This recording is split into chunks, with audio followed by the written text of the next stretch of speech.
आजको कार्यक्रममा हामीसँग विभिन्न क्षेत्रका 7 जना विशिष्ट व्यक्तित्वहरू हुनुहुन्छ र उहाँहरू विभिन्न विषयका बारेमा विभिन्न क्षेत्रमा योगको कति महत्त्व छ भन्ने बारेमा आफ्ना भनाइहरू राख्नुहुनेछ। म सर्वप्रथम डाक्टर चिन्तामणि योगी नेपालको अन्तर्राष्ट्रिय सम्बन्धका लागि योगको महत्त्वका बारेमा आफ्ना भनाइ राखिदिनु हुनका लागि हार्दिक आमन्त्रण गर्न चाहन्छु।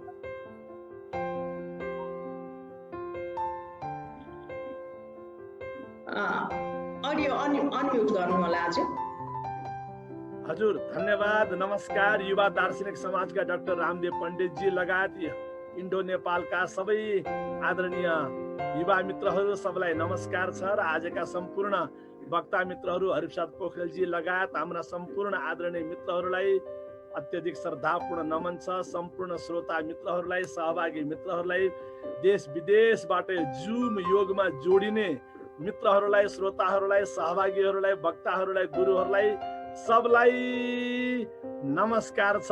जय योग दिवस। त मित्रहरू, मलाई टपिक दिनुभएको छ हाम्रो रामदेवजीले र हाम्रा युवा दार्शनिक समाजका मित्रहरूले नेपालको अन्तर्राष्ट्रिय सम्बन्धका लागि योग। विषय साह्रै ठुलो छ, समय साह्रै थोरै छ, त्यही भएर फटाफट जाने प्रयास गर्ने पर्यो। त्यो प्रयास गर्ने चाहिँ मित्रहरू आज्ञा पाऊ। नेपाल, सबभन्दा पहिले नेपाल बुझौं। कसैले दिएको नाम होइन नेपाल, स्कन्द पुराणमा सम्मान गरिएको प्रयोग गरिएको शब्द हो नेपाल। कृते सत्यवती गेया त्रेतायाम तु तपोवनम द्वापरे मुक्ति सोपानम कलौ नेपालिका पुरी भनेर स्कन्द पुराणको केदार खण्डमा व्याख्या गरिएको, हिमवत खण्डमा व्याख्या गरिएको, हजार वर्ष पहिले दुनियाँमा कहियो देश नबन्ने बेलामा बनिसकेको देश हो नेपाल। इन्डिया र चाइनाले पनि देशको रूपमा स्थापित नहुँदै स्थापित भएको देश हो नेपाल। र जहिले पनि आफ्नै वंश परम्पराका आफ्नै नेपाली माटोका नेपालीहरूले राज्य गरेर श्री समृद्धि संरक्षण सम्वर्धन गरेको देश हो नेपाल। चाहे गोपाल वंश होस्, महिषपाल वंश होस्, किरात वंश होस्, लिच्छवी वंश होस्, मल्ल वंश होस्, शाह वंश होस्, सबै यही नेपाली माटोका हुन्, नेपाली पवित्र भूमिका हुन्। यो नेपाल हिजो पनि नेपाल नाम थियो, भोलि पनि नेपाल नाम रहनेछ। It has no any other question, no any other alternative. That's what the beauty of Nepal. मित्रहरू, आज योगको विषयमा कुरा उठिरहेको बेलामा अब योगसँग जोड्दै नेपालको अन्तर्राष्ट्रिय सम्बन्धका लागि योग। मित्रहरू, गुरु गोरखनाथ प्रकट भएर बार योग दर्शनको बारेमा दुनियाँलाई शङ्ख घोष गर्दै दुनियाँमा फेरि लगाउँदै योगको जागरण गरेको भूमि हो नेपाल। यसैगरी सम्पूर्ण ऋषि महर्षिहरू, चाहे दमोली तनहुमा वेद व्यासले वेदको रचना गर्ने प्रसङ्ग होस्, चाहे नवलपरासी त्रिवेणी धाममा वाल्मीकिले रामायणको रचना गर्ने प्रसङ्ग होस्, चाहे लुम्बिनीमा भगवान गौतम बुद्ध प्रकट भएको प्रसङ्ग होस्, चाहे जनक जानकी याज्ञवल्क्य अष्टावक्र आदि जनकपुर धाममा अवतरित भएको प्रसङ्ग होस्, सारा विश्वका ऋषि महर्षि तपस्वीहरूले तपस्या गरेको, ज्ञानको साधना गरेको, अध्यात्मको साधना गरेको देवभूमि, पवित्र भूमि हो नेपाल। यानी कि नेपाल के हो? योग भूमि हो, देव भूमि हो, वेद भूमि हो, बुद्ध भूमि हो, सिद्ध भूमि हो, आर्ष भूमि हो। यो भूमिलाई सम्मान गरौँ। यानी कि फेरि ध्यान दिनु होला, यो भूमिलाई सम्मान गरौँ भन्दै जाँदा अरूको भूमि प्रति नकारात्मक भाव राखौँ भन्न खोजेको होइन, अरू प्रति कुदृष्टि राखौँ भन्न खोजेको होइन। तर बाबा, नेपाल त नेपालै हो। जगत ज्येष्ठो हिमालय, देव देशो हिमालय, बुद्ध देशो हिमालय, सिद्ध देशो Himalaya. So why not have pride?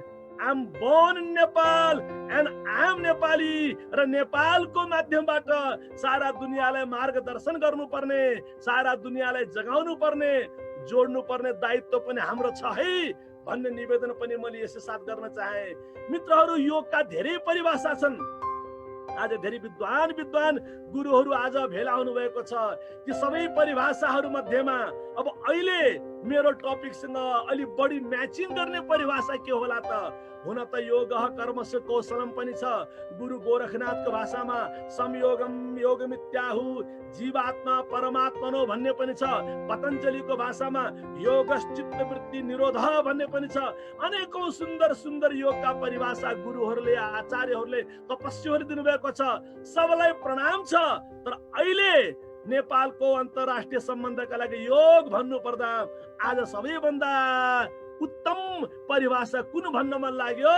समत्वम योग उच्यते।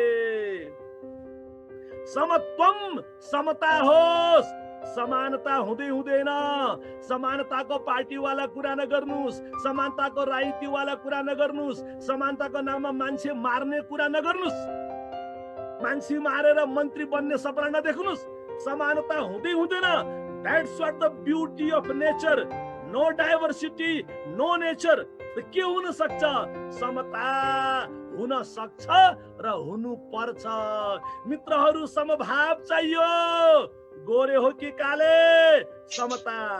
बाहुन हो कि नेवार हो कि गुरुङ हो कि मगर हो कि राई लिम्बू हो कि धनी हो कि गरिब हो कि पूर्व हो कि पश्चिम हो कि हिमाल हो कि पहाड हो कि तराई हो कि समता। मित्रहरू, रुकुममा कोही मर्नु हुँदैन, कसैको आँसु बग्नु हुँदैन। हाम्रा नदीहरूलाई लास फ्याँकेर अपवित्र बनाउन पाइँदैन। समता, समत्वम योग उच्यते।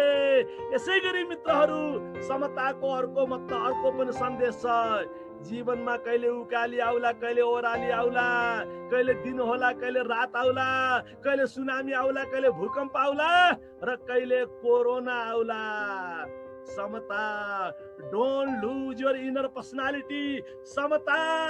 रोना रुलाना छाड्दिनुस्, मात्र हँसना हँसाना। समता। हरेक अवस्थामा समता। सुख छ, दुःख छ, मान छ, अपमान छ, सुख दुःखे समय कृत्वा हरेक क्षणमा समता होस्। मित्रहरू, अगाडिको शब्दलाई बढाउमा अन्तर्राष्ट्रिय सम्बन्ध। मित्रहरू, समस्या सम्बन्धहरू बिग्रन थाले, सम्बन्धहरू कमजोर हुन थाले। Communication has become very active, very powerful, but relationship is falling down day by day. हामीलाई कम्युनिकेसन चाहिएको हो कि?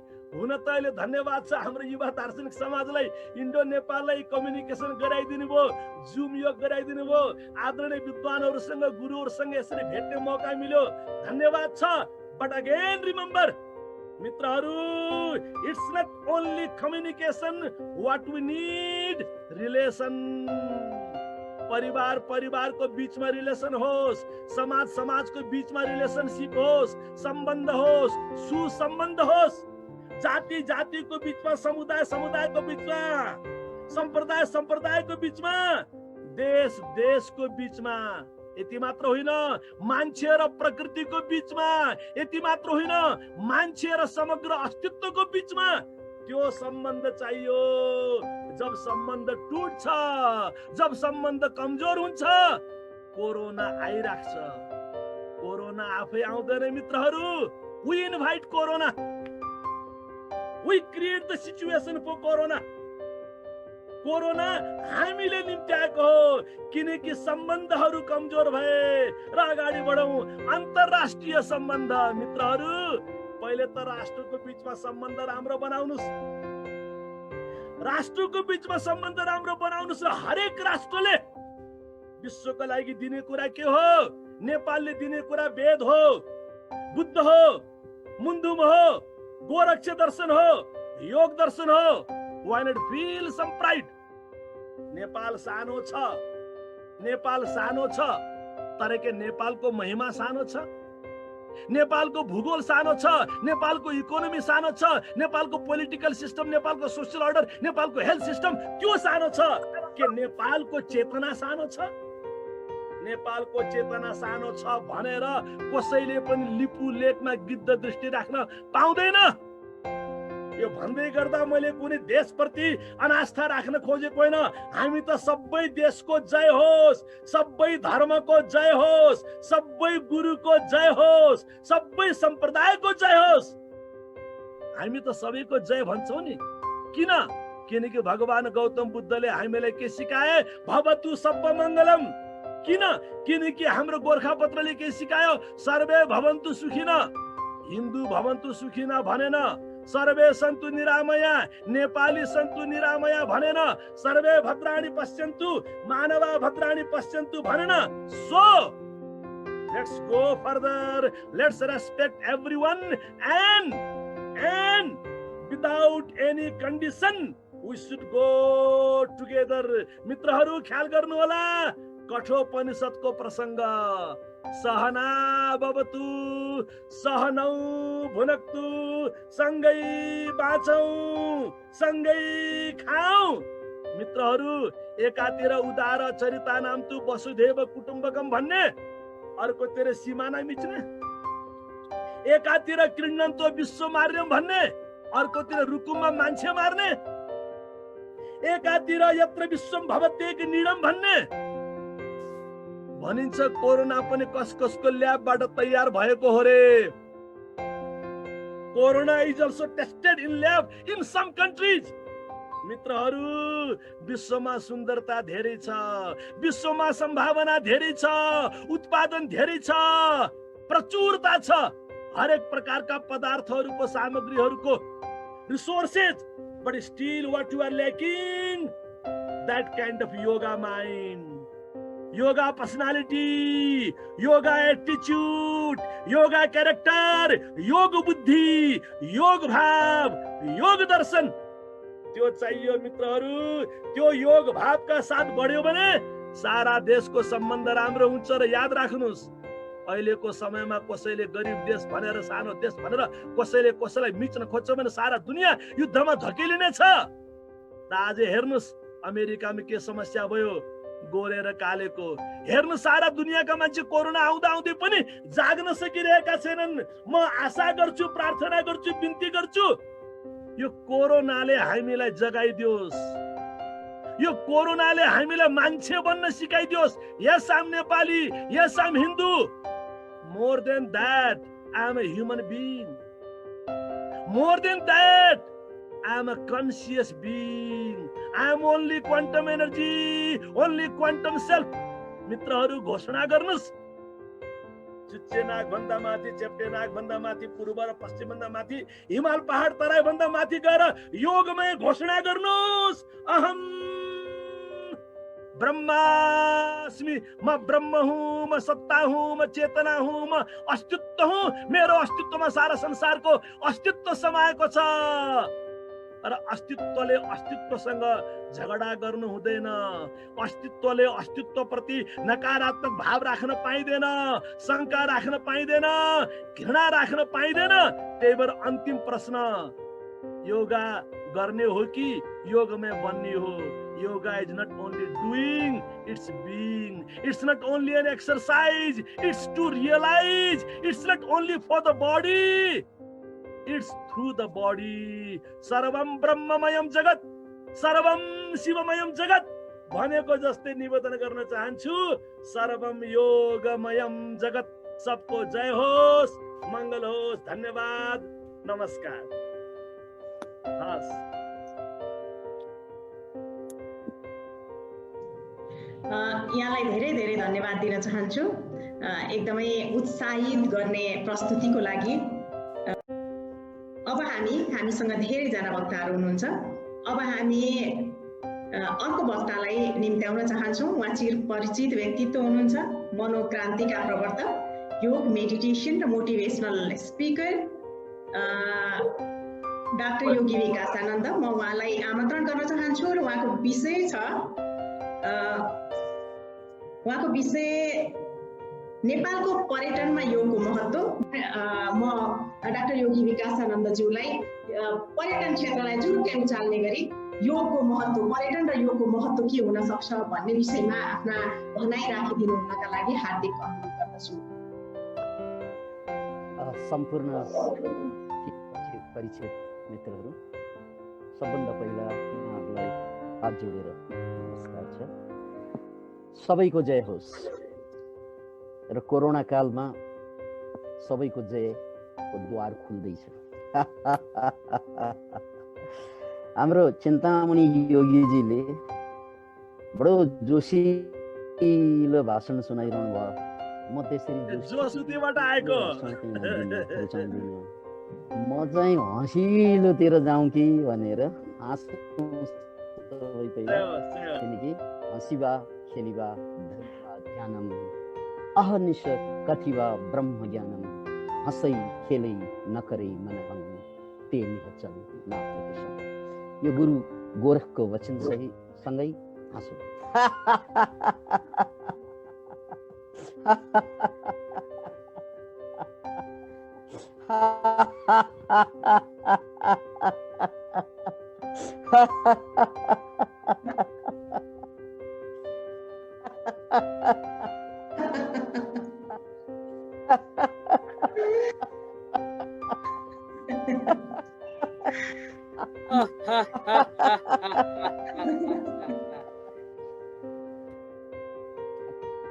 बच्चाहरू हाँस्ने कि विकास आनन्द हाँस्ने पो हो नि।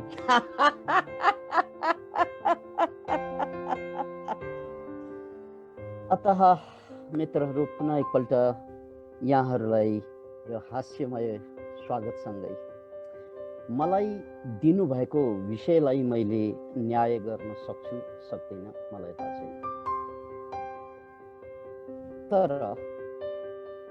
मलाई लागेको या यो व्यक्तिलाई लागे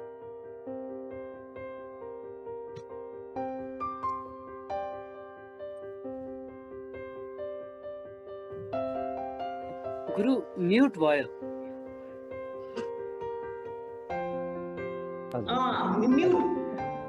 हजुर हेलो हेलो अब सुनिन्छ अब सुनिन्छ।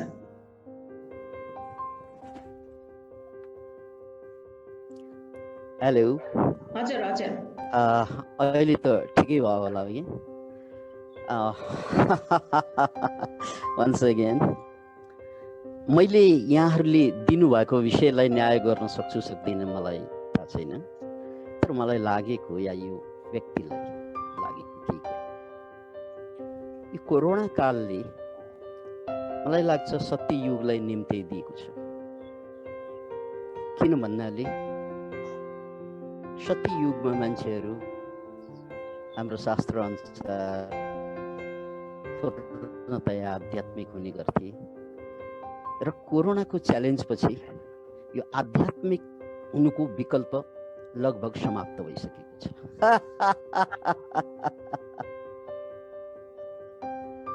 आध्यात्मिक हुनुको विकल्पलाई लगभग कोरोनाले समाप्त गरेको मैले देखिरहेको छु।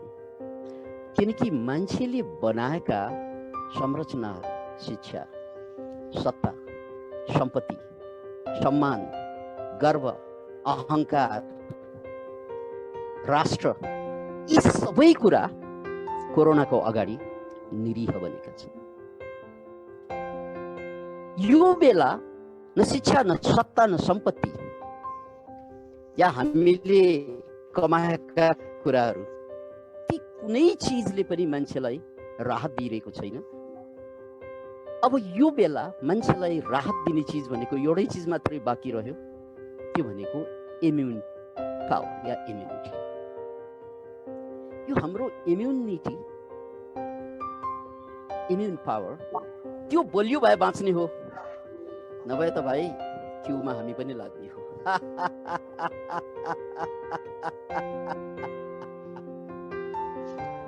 फेरि एकपल्ट यदि हाम्रो इम्युनिटी बलियो भए बाँच्ने हो, अरू 2, 4, 10, 20 वर्ष संसारमा रहने हो, नत्र भाइ अर्को जन्मको लागि तयारी गर्ने हो।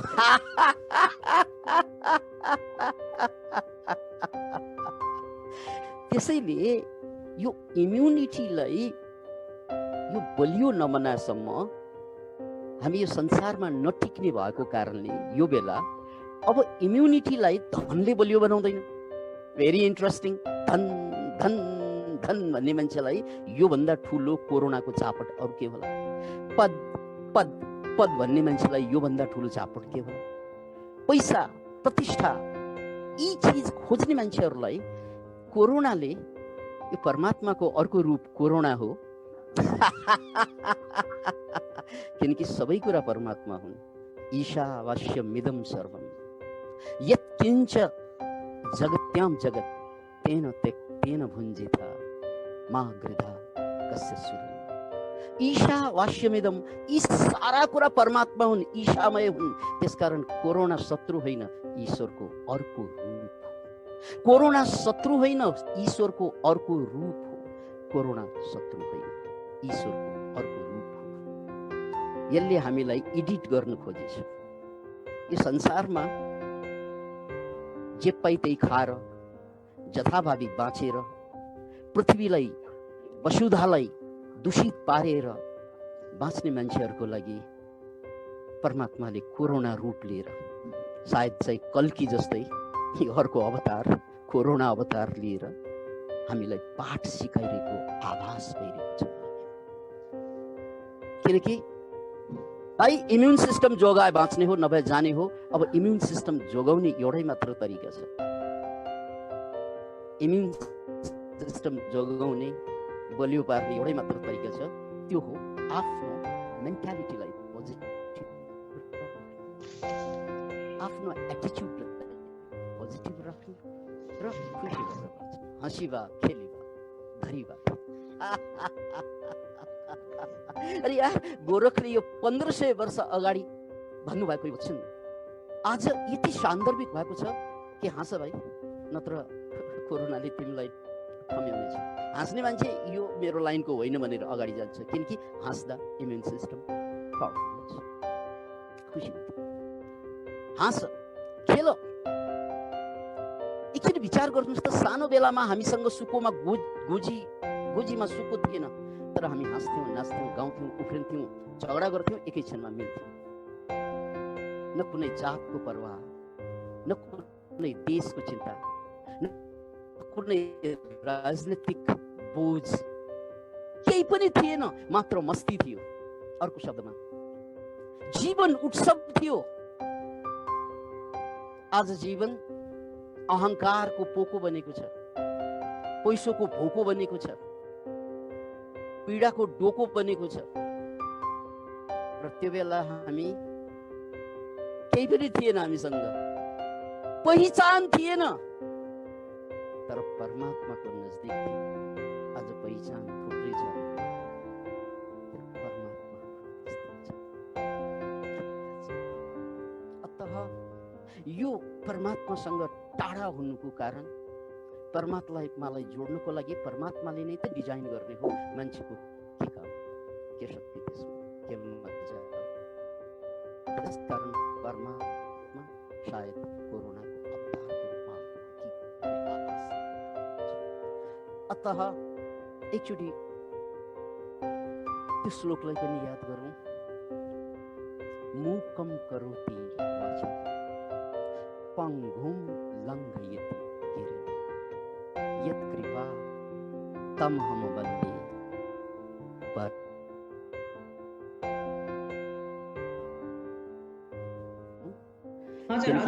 हामी पोखराको जङ्गलको सेरोफेरोमा छौँ, त्यसकारण यहाँको नेटको कनेक्सन बेला बेला टुटिरहन्छ, तर हाम्रो दिलको कनेक्सन जोडिरहोस् भन्ने कामना गरौँ।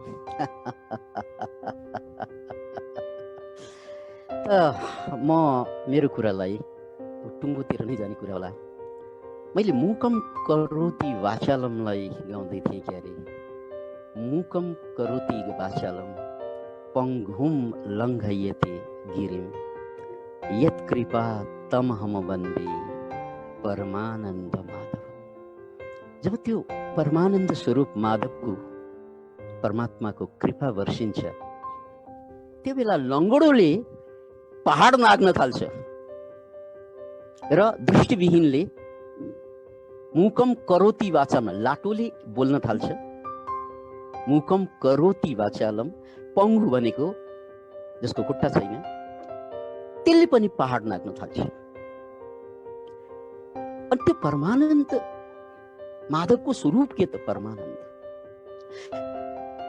अर्थात् यो आनन्द, परमात्मा आनन्द स्वरूप हुनु भएकोले आनन्द कण भगवान हामी भन्छौँ। त्यो आनन्द हाम्रो इम्युन सिस्टमको सबभन्दा ठुलो खुराक हो र आनन्दको अनुभूति र सुखको अनुभूतिमा अलिकति फरक कुरा पनि भनिहालौँ। यहाँहरूमध्ये धेरै विज्ञ हुनुहुन्छ कि सुख भनेको संसारसँग जोडिएको कुरा, आनन्द भनेको स्वयंसँग जोडिएको कुरा। जब संसारमा हामी खुसी खोज्छौँ त्यसलाई सामान्य भाषामा सामान्यतया हामीले सुख भनेर चिन्छौँ। जब हामीले आफैभित्र आनन्द खोज्छौँ यानि सुख खोज्छौँ त्यसलाई अध्यात्ममा आनन्द भन्छौँ र आनन्द परमात्माको अर्को स्वरूप हो। हामी आनन्द परमात्मालाई चिन्दैनौँ तर हामी आनन्दको अनुभूति गर्न सक्छौँ। परमात्मा कतै गुलियो भएर हाम्रो मुखलाई आनन्दित बनाइदिएको हुन्छ, कतै हावाको झोंका भएर हामीलाई आनन्दित बनाइदिन्छ, कतै प्रेम भएर हामीलाई आह्लादित बनाइदिन्छ। परमात्मा विभिन्न स्वरूपमा प्रकट भए पनि मूल स्वरूप आनन्द स्वरूप। र यो आनन्द स्वरूपको व्याख्या मैले जोड किन पनि दिइरहेको छु भन्नाले यो कोरोना कालमा हामीलाई जोगाउने बचाउने भाइ यो आनन्द बाहेकको अरू त को छ र? किनकि त्यो आनन्द भए मात्रै इम्युन सिस्टम बलियो हुने र आनन्द भएन, तनाव भयो, चिन्ता भयो भने यो संसारबाट हामी बिदा लिएर अर्को जन्मको लागि तयारी गर्नुपर्ने हुन्छ। अब त्यो पनि मान्नु पर्यो, नमान्नेहरूको लागि त्यही बडो गाह्रो हुन्छ। अतः यो समय, यो कोरोना कालको जुन समय हो, यो युग परिवर्तनको समय, यो आध्यात्मिक जागरणको समय, यो जीवन परिवर्तनको समय र यो जीवन परिवर्तन गराउनको लागि नै कल्की अवतार आओस् नआओस् कोरोना अवतार आएको छ र यसबाट हामीले लाभ लिनुपर्छ। यो अध्यात्म जगतमा जोडिएका मेरा मित्रहरू यहाँ डाक्टर हरिप्रसाददेखि थुप्रै मित्रहरू हुनुहुन्छ। उहाँहरू सबै यो क्षेत्रमा, हामी सबै यो क्षेत्रमा छौँ। अहिले एलपी भानु शर्मालाई मैले उहाँलाई देखिरहेको छैन। उहाँहरू सबै आफ्नो किसिमबाट यो आध्यात्मिक जागरणको लागि लागिरहनु भएको छ र अहिले बेला भएको छ कि आध्यात्मिक जागरणले फड्को मार्ने बेला भएको छ। मात्र संसारभरका जति पनि अध्यात्म पुरुषहरू छन् यी सबैको एउटा युनिटीको आवश्यकता देख्छु। युनिटीको यदि संसारभरका अध्यात्म पुरुषहरूको, अध्यात्म व्यक्तित्वहरूको एउटा युनिटी भइदियो भने अब सत्ययुग, मैले यो सिम्बोलिक रूपमा भने, मैले धर्मशास्त्रमा जस्तो लेखेको त्यस्तो सत्ययुग भनेको होइन, सिम्बोलिक रूपमा एउटा सत्ययुग या आध्यात्मिक रूप चाहिँ अब धेरै टाढो छैन। र यो जुम जस्तो जुन माध्यम छ हामीसँग, त्यो वैज्ञानिकहरूलाई नमस्कार गर्नुपर्छ जसले चाहिँ जुम जस्तो कुरालाई निर्माण गर्नको लागि थुप्रै वैज्ञानिकहरूले योगदान दिए र युवानजी जसले चाहिँ जुमलाई प्रस्तुत गर्नुभयो उहाँलाई त सबभन्दा ठुलो धन्यवाद हामीले टक्र्याउनुपर्छ। र यो जुमको माध्यमबाट संसारभरका अध्यात्मसँग जोडिएका मान्छेलाई यसरी हामीले भौतिक रूपमा नजोडे पनि यो जुमबाट जोड्न सक्छौँ र हामीले गरिरहेका काम सबैको अलग अलग भए पनि सबैको गन्तव्य एउटै भएकोले हामी गन्तव्यलाई मध्यनजर राखेर यदि हामीले हातेमालो गर्ने हो भने अब यो युग परिवर्तन हाम्रै समयमा हुनेछ। Thank you very much. जय होस्। र इन्दिराजी, विनोदजीलाई मैले विशेष धन्यवाद दिन्छु। विशेष गरी यहाँहरूले दिनुभएको विषयसँग मैले न्याय गर्न सकिनँ, त्यसको लागि मलाई थाहा छ यहाँहरूलाई पनि दुखेसो छैन, तर मलाई हुने त कुरै भएन। र अरू साथीहरूलाई मैले बेला बेला भेटिरहेको छु, चिन्तामणि योगीज्यू, त्यस्तै चैतन्य कृष्णज्यू र अहिले त हाम्रो योगी नवराज छन्, उहाँलाई पनि देखिरहँदा, अहिले नारायण भट्टराईजी, उहाँहरूलाई देखिरहँदा बडो खुसी लागेको छ कि जुमले हामी सबैलाई फेरि एउटै थलोमा ल्याइदिएको छ र यसको फाइदा उठाउँ। हामी सबैको बाटो अलग भए पनि पुग्ने गन्तव्य एउटै हो र यो विश्वभरका अध्यात्म पुरुषहरू एक हौँ भन्ने नाराका साथ अगाडि बढ्दा कसो होला प्रस्ताव मात्र। जय होस् सबैको। धन्यवाद। अब म अर्को वक्तातर्फ जान चाहन्छु। अर्को व्यक्तित्व हामीसँग हुनुहुन्छ, असाध्यै महत्त्वपूर्ण व्यक्तित्व हामीसँग हुनुहुन्छ। खास गरी शैक्षिक, व्यावसायिक, आध्यात्मिक र सामाजिक क्षेत्रका अगुवा आदरणीय एलपी भानु सरलाई म कार्यक्रममा स्वागत गर्न चाहन्छु। उहाँ जीवन विज्ञानका अध्यक्ष हुनुहुन्छ, जीवन प्रशिक्षक हुनुहुन्छ। अघि भर्खरै मात्रै मैले एउटा कार्यक्रम थोरै सुन्ने मौका पाएको थिएँ। दुःख, पीडा, गरिबी सबैको मुक्तिको मार्ग योग हो भनेर भन्दै हुनुहुन्थ्यो। र खास गरी आजको यो कार्यक्रममा यहाँलाई यो व्यवसायिक क्षेत्रको व्यवस्थापनमा योगको कस्तो भूमिका हुन सक्छ भन्ने विषय निर्धारण गरिएको छ। यी सबैलाई समेटेर आफ्ना विचार राखिदिनु हुनका लागि म हार्दिक अनुरोध गर्न चाहन्छु। धेरै धन्यवाद इन्दिराजी। र यहाँ मैले देख्दैछु मेरो अत्यन्तै समादरणीय अग्रजहरू हुनुहुन्छ। म नाम लिन्न र अत्यन्तै मेरो हृदयभित्रका मेरो प्राणका धुधुकी मित्रहरू हुनुहुन्छ। उहाँहरू सबैलाई म अन्तर्हृदयदेखि नमन गर्छु, हरिओमको अभिवादन गर्छु। आज यो 6औं अन्तर्राष्ट्रिय योग दिवस औपचारिक रूपमा, अनौपचारिक रूपमा त भगवान शिवले प्रारम्भ गरेको विधा कति हजार वर्ष भयो कसैलाई पनि थाहा छैन। र सँगसँगै आज अरू 2टा दिन पनि परेका छन्। एक त यो सूर्य ग्रहणको शुभकामना र आज अन्तर्राष्ट्रिय सङ्गीत दिवस पनि हो। यसको पनि म यहाँहरू सबैलाई हार्दिक शुभकामना व्यक्त गर्छु, किनभने योग र सङ्गीत यी 2टा चाहिँ दिदी बहिनी हुन्, सँगसँगै जान्छन्। यो अलग छुट्टी सँगसँगै एउटै जोडी हो दिदीहरू। यता अत्यन्तै महत्त्वपूर्ण संयोग परेको छ आज। र मलाई यहाँले रामजीले भनेअनुसार 20 मिनट समय मसँग छ हो इन्दिराजी, ठिक हो? 15 मिनट भनिएको छ सर। हजुर ठिक छ, 15 मिनट भन्नुहुन्छ भने 15 मिनट नै सक्छु। 15 मिनट मेरो गाडीमा 6 बज्यो, 15 मा म यो कक्षा सक्छु ल मेरो तर्फबाट। हामी तलमाथि गर्न सक्छौँ, केही छैन सर। मेरो जीवनको एउटा मूलभूत अत्यन्तै गण्यमान्य मित्रहरू हुनुहुन्छ, साक्षात् ईश्वरका अवतारहरू हुनुहुन्छ। त्यस कारणले म एकमुष्ट मेरो अन्तर्हृदयबाट हरिओमको नमन अभिवादन गर्छु। मलाई प्रारम्भमै भन्न मन लागेको छ कि यो अन्तर्राष्ट्रिय योग दिवसले हामीलाई जोडेको छ, तर मूलतः हामीलाई जोड्ने भगवान शिव हुनुहुन्छ, जसको माध्यमबाट हामी जोडिएका छौँ। र हाम्रो लागि चाहिँ योग दिवस भनेको मूलतः शिवरात्रि हो। त्यसपछि अरू दिवस आउँदै आउँदै गए। मलाई जुन विषय दिएको छ यो विषय हो नेपालीहरूको व्यावसायिक व्यवस्थापनका लागि योग, र म यो विषयमै टेकेर बोल्नेछु। मेरो घडीमा 6 बजेर 1 मिनट गयो। म 6 बजेर 21 मिनटमा कार्यक्रम सक्नेछु। कलमता भगवान कृष्ण भन्नुहुन्छ भगवत गीतामा, समय भगवान हो, त्यस कारणले समयको उच्चतम सम्मान गर्दै। अब अरू सबै कुराहरू भए, योगका फाइदा के छ कस्तो छ सबै पाठ आउँछ। म चाहिँ अलिकति यो नेपालीहरूको व्यावसायिक व्यवस्थापनका लागि योग हामीले कसरी सञ्चालन गर्ने होला यस विषयमा थोरै आफ्ना कुराहरू म राख्छु। आज हामीले यदि योगलाई एउटा चाहिँ शरीर मात्रै तिम्रो ठिक हुन्छ यसले जसरी भनिएको छ, युएनको वेबसाइटले पनि के भन्छ भने yoga is not just a fitness fad, त्यो फिटनेस फ्याडमा मात्रै सीमित हो भनेर भन्छ। त्यसरी शरीर मात्रै ठिक हुन्छ भने पनि मान्छेले के भन्छ भने तिम्रो योग कहिले हो हाम्रो इन्जेक्सन, हाम्रो एन्टिबायोटिक, हाम्रो औषधि अहिले निकै हुन्छ भन्छ। र हामीले ऋषिहरूले योगलाई जुन प्रकारले पेश गरेका थिए ठिक त्यही प्रकारले पेश गर्नुपर्छ। ऋषिहरूले के गरेका थिए, धेरै छन् सूत्रहरू। एउटा सूत्र भगवत गीतामा छ, तम विद्या दुःख संयोग वियोगम योग संगीतम स निश्चयन योक्तव्यो योगो निर्विघ्न चेतसा 36 भगवत गीता। दुःखहरूको संयोग जुन छ नि, संयोग वियोगबाट तिमीलाई अलग गर्ने ज्ञानलाई योग भनिन्छ।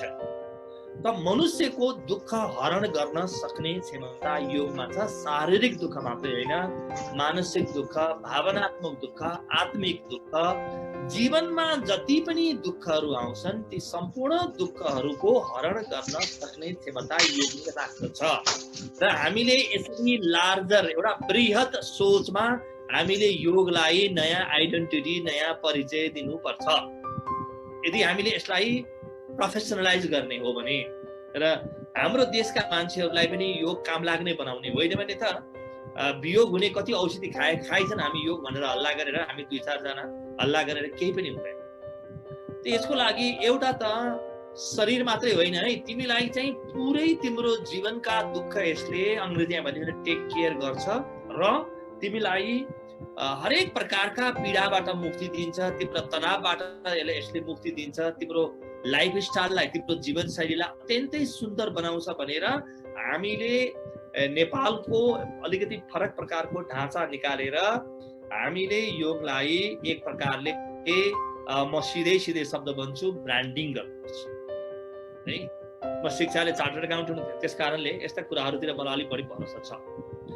अब एउटा त मैले यो देख्छु, होइन भने हामीमा भरोसा गर्ने छैन मान्छे। र अर्को मैले के देख्छु भने नि, एउटा त मैले भने कि हेल्थ मात्रै होइन, होल लाइफस्टाइल पनि तिमीलाई दिन्छौँ है। हाम्रा मान्छेलाई के गर्नुपर्ने जरुरी छ, होइन भने हामी प्रोफेसनलाइज गर्न सक्दैनौँ, हामी व्यावसायिक बन्न सक्दैनौँ। यो हाम्रा मान्छेलाई पनि त्यही भन्ने, त्यही देखाउने र विदेशीलाई पनि हामीले त्यसरी एउटा एक फरक प्रकारको एउटा आभवा, एउटा चाहिँ एउटा वातावरण बनाएर हामीले नयाँ ब्रान्डिङको प्रकारले सोच्नुपर्छ। पहिलो यो।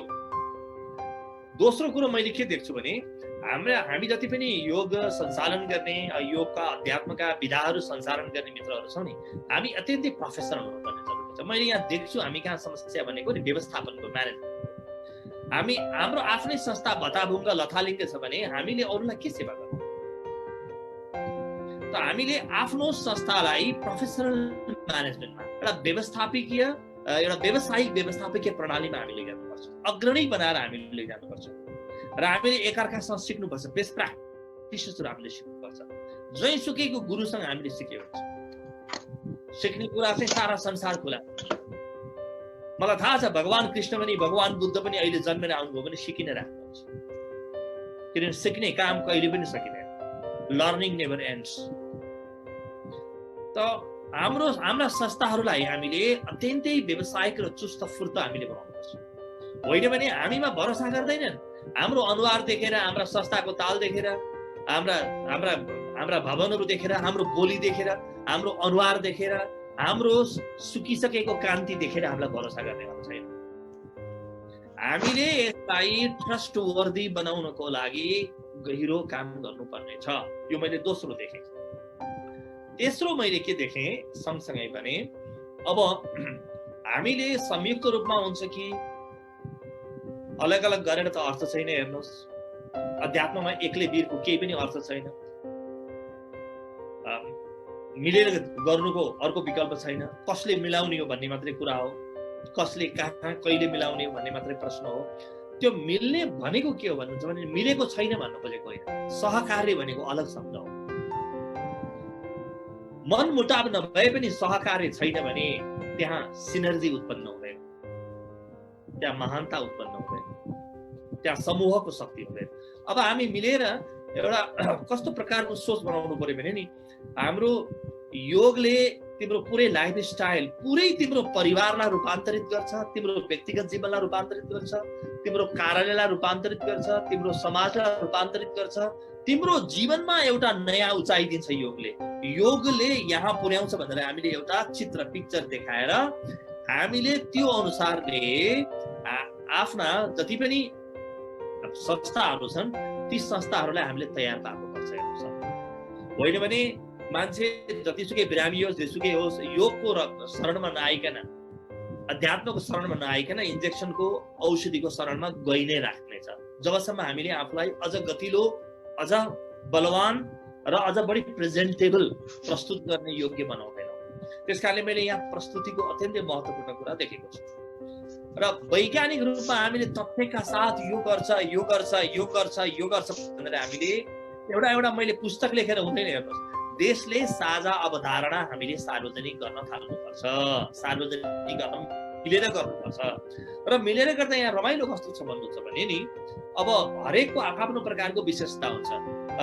डाक्टर योगी विकासानन्दको आफ्नो चाहिँ विशेषता छ, आदरणीय मानस आग्नेज्यूको आफ्नो प्रकारको विशेषता छ, हाम्रो चैतन्य कृष्णजीको आफ्नो प्रकारको विशेषता छ, हाम्रो स्वामी आनन्द विनोदजीको आफ्नो प्रकारको विशेषता छ, जीवन विज्ञानको आफ्नो प्रकारको विशेषता छ, डाक्टर सुकापनी यो विशेषता कसैले हरण गर्दै गर्दैन। मेरो विशेषता कसैसँग हुँदैन, कसैको विशेषता मसँग हुँदैन। अध्यात्म यस्तो व्यक्तिलाई विपुलतम बनाउने, युनिक बनाउने, अद्वितीय बनाउने विज्ञान हो। हाम्रो आफ्नो प्रत्येकको विशेषता छ र यी मान्छेले कहाँ के चाहिन्छ, कहाँ के पाइन्छ त्यो खोजेर हाम्रो सेवाहरू यिनले ल्याउन्, यी मान्छेले ल्याउन्। त्यसरी हामीले आफूलाई अत्यन्तै अग्रणी प्रकारले हामीले ब्रान्डिङ गर्नुपर्छ, कम्युनिकेसन गर्नुपर्छ, हामीले आफूलाई प्रमोट गर्नुपर्छ, प्रमोसन गर्नुपर्छ यदि हामी काम लाग्ने हो भने। मैले पनि मैले के पुस्तक लेखिराखेँ, पत्रिका निकालिराखेँ, मैले केही काम गरिराखेँ, तपाईँले पनि गर्नुभयो, अर्को पनि गरिराख्यो। यसको एउटा इन्टिग्रेटेड भन्छौँ नि हामी, एउटा मिलेर गर्ने इन्टिग्रेटेड अप्रोचमा भएन भने यो केही पनि काम लाग्दैन। मार्केटिङलाई हिजो आज आइएमसी भनिन्छ, इन्टिग्रेटेड मार्केटिङ कम्युनिकेसन भनिन्छ। हामीले आइएमसी को मेथोडोलोजी फलो गर्नुपर्छ। अब मैले यसमा अर्को विकल्प देख्दिनँ। होइन भने म जतिसुकै राम्रो हुँ भनौँ, जेसुकै भनौँ, मैले मेरो जीवनकालमा जति मान्छेलाई मद्दत पुर्याउन सक्ने हो त्यति मान्छेलाई मद्दत पुर्याउन सकिने भने त्यो पीडाले मलाई घोचिनै रहेको हुन्छ। किनभने सच्चा योगीले अरूलाई मद्दत गर्न चाहन्छ, तर मद्दत गर्न पनि युग अनुसारको त हुनुपर्छ। आजको युगमा मैले भगवान रामको, भगवान कृष्णको कथा सुनाएर, पुराणको कथा सुनाएर मान्छेलाई केही पनि फरक पर्दैन। मान्छेले रूपान्तरण अनुभव गर्ने छैन। तिनको आजको सान्दर्भिकता मैले प्रस्तुत गर्न सक्नुपर्छ। योगका विधिहरूको तिनको वैज्ञानिक परिणामहरू जुन चाहिँ प्रयोगशालामा सिद्ध परिणामहरूलाई मैले सोकेस गर्न जानुपर्छ। त्यसरी मैले गर्न जाने र लाइफस्टाइल हो है यो भनेको जीवनशैली हो। योगी परिवार यस्तो हुन्छ, एउटा आध्यात्मिक परिवार यस्तो हुन्छ, आध्यात्मिक समाज यस्तो हुन्छ। राम राज्यको मैले कुरा गरेर मात्रै केही पनि हुँदैन। मैले यो प्रकारको बन्छ है भनेर मैले एउटा चित्र देखेर, एउटा भिजन देखेर मैले त्यो भिजनमा, त्यो चित्रमा सबैलाई ढाल्ने प्रयास गरे भने बल्ल हामी काम लाग्ने हुनेछौँ।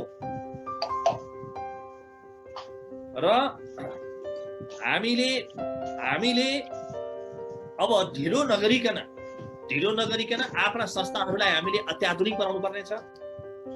यसमा इन्फर्मेसन कम्युनिकेसन टेक्नोलोजी होला, म्यानेजमेन्ट सिस्टमलाई हामी भन्दा राम्रा मान्छेलाई लिएर यी कामहरू हामीले गर्नुपर्नेछ। होइन मात्रै हेर्नुहोस् त, एउटा सुर्ती बेच्ने, एउटा मदिरा बेच्ने संस्थाले हामीले भन्दा राम्रो काम गर्न जान्छ। अनि कसरी त्यो सुन पनि, त्यो हिरा पनि लुक्यो भने त केही पनि काम लागेन त। खोज्दै आउँछन्, म हिरा हुँ, मलाई खोज्दै आउँछन् भनेर आजको दिनमा मान्छे कोही पनि खोज्दै आउने रहेन। सबैले आफूलाई हिरा भनेर बसेको छ। अध्यात्म हिरा हो, योग हिरा हो। योगले सम्पूर्ण दुःखबाट मुक्ति दिन्छ। सम्पूर्ण दुःखबाट, एउटा दुईटा होइन है, सम्पूर्ण दुःखबाट मुक्ति दिन्छ। र अन्तमा जीवन आफै काँडा हो, यही काँडाबाट पनि मुक्ति दिन्छ, मोक्ष दिन्छ। जीवन नै दुःख हो, यही दुःखबाट पनि मुक्ति दिन्छ, यही जीवनबाट पनि मुक्ति दिन्छ योगले। त्यो योग भन्दा महान विज्ञान कहाँ छ? त्यही भएर मैले बिहान मेरो फेसबुकमा मैले के लेखेको थिएँ भने मेरो दृष्टिमा मनुष्यको लागि सबभन्दा ठुलो वरदान हो योग। योग भन्दा ठुलो वरदान मैले आजसम्म के देखेकै छैन। न रकेट साइन्स हो, न कम्प्युटर साइन्स हो, न न्युक्लियर साइन्स हो, न मेडिकल साइन्स हो, केही पनि होइन। न डेमोक्रेसी हो। योग भन्दा ठुलो विज्ञान र योग भन्दा ठुलो वरदान मनुष्यको जीवनमा आज अर्को देखाउनु। तर हामी पछि पर्यौं। किन हामी पछि पर्यौं भने नि हामी आधुनिकतासँग मिलेर हिँड्न जान्दैनौँ क्या। आधुनिकतासँग मिलेर हिँड्न हामीले सिक्नुपर्छ। त्यसको लागि मैले अघि भन्दै थिएँ, हामीले प्रोफेसनल, मेरो विषय पनि यही दिएको भएर मैले यही विषयमा कुरा गरेँ है, किनभने मैले मेरो विषयमा चाहिँ न्याय गर्नुपर्छ।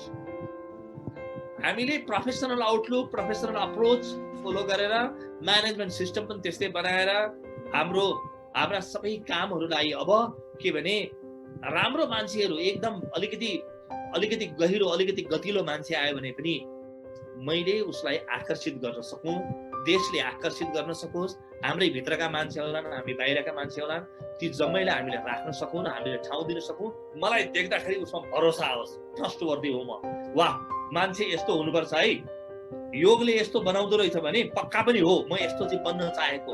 म रोल मोडल बन्ने किन बन्ने?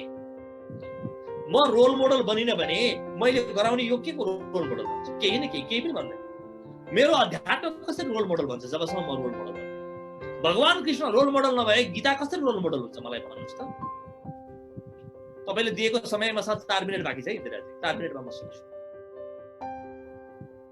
गीता महत्त्वपूर्ण छ किनभने भगवान कृष्ण महत्त्वपूर्ण हुनुहुन्छ। रामायण महत्त्वपूर्ण छ किनभने भगवान राम महत्त्वपूर्ण हुनुहुन्छ। विचार विज्ञान महत्त्वपूर्ण छ किनभने खप्तर बाबा महत्त्वपूर्ण हुनुहुन्छ। त्यो कुरा हामीले कहिले पनि बिर्सिनु। र खप्तर बाबाको जीवनलाई हेर्दाखेरि वाओ मनुष्यको शिखर हो यो भन्यो भने बल्ल मान्छेलाई भरोसा जन्मिन्छ, ट्रस्ट जन्मिन्छ। त म त्यो रोल मोडल बन्ने कि नबन्ने? बुद्धवास बोर्न इन नेपाल भनेर भन्ने कि Buddha is living here now भन्ने? मैले के भन्ने हो अहिले? कस्तो भन्ने हो म? र अहिलेको बुद्ध मैले अघि भन्दै थिएँ मित्रहरू, मेरो अन्तर्हृदयको कुरा गर्दैछु। एकदम नजिकका मेरा आफ्ना मित्रहरू, मेरो हृदयभित्रका मित्रहरूसँग कुरा गरेको यो। अहिलेको आधुनिक बुद्ध भनेको तपाईँ के हो भने तपाईँले उसलाई चाहिँ डिस्कोथेकमा पनि पाउनुहुनेछ। तपाईँले उसलाई चाहिँ 7 स्टारमा पनि पाउनुहुनेछ। तपाईँले उसलाई सुटन बुटन पनि पाउनुहुनेछ। आधुनिक बुद्ध भनेको मेरो दृष्टिमा। किनभने हामीले अब त्यो योगको पुरातनको खोल निकालेर सनातन भित्र छ तर बाहिर नवीनतमको प्याकेजिङ गर्नु छ। भित्र सनातन बाहिर नवीनतम भयो भने त्यो कुरा काम लाग्छ। हामीलाई गलत कुरो गर्नु नै छैन।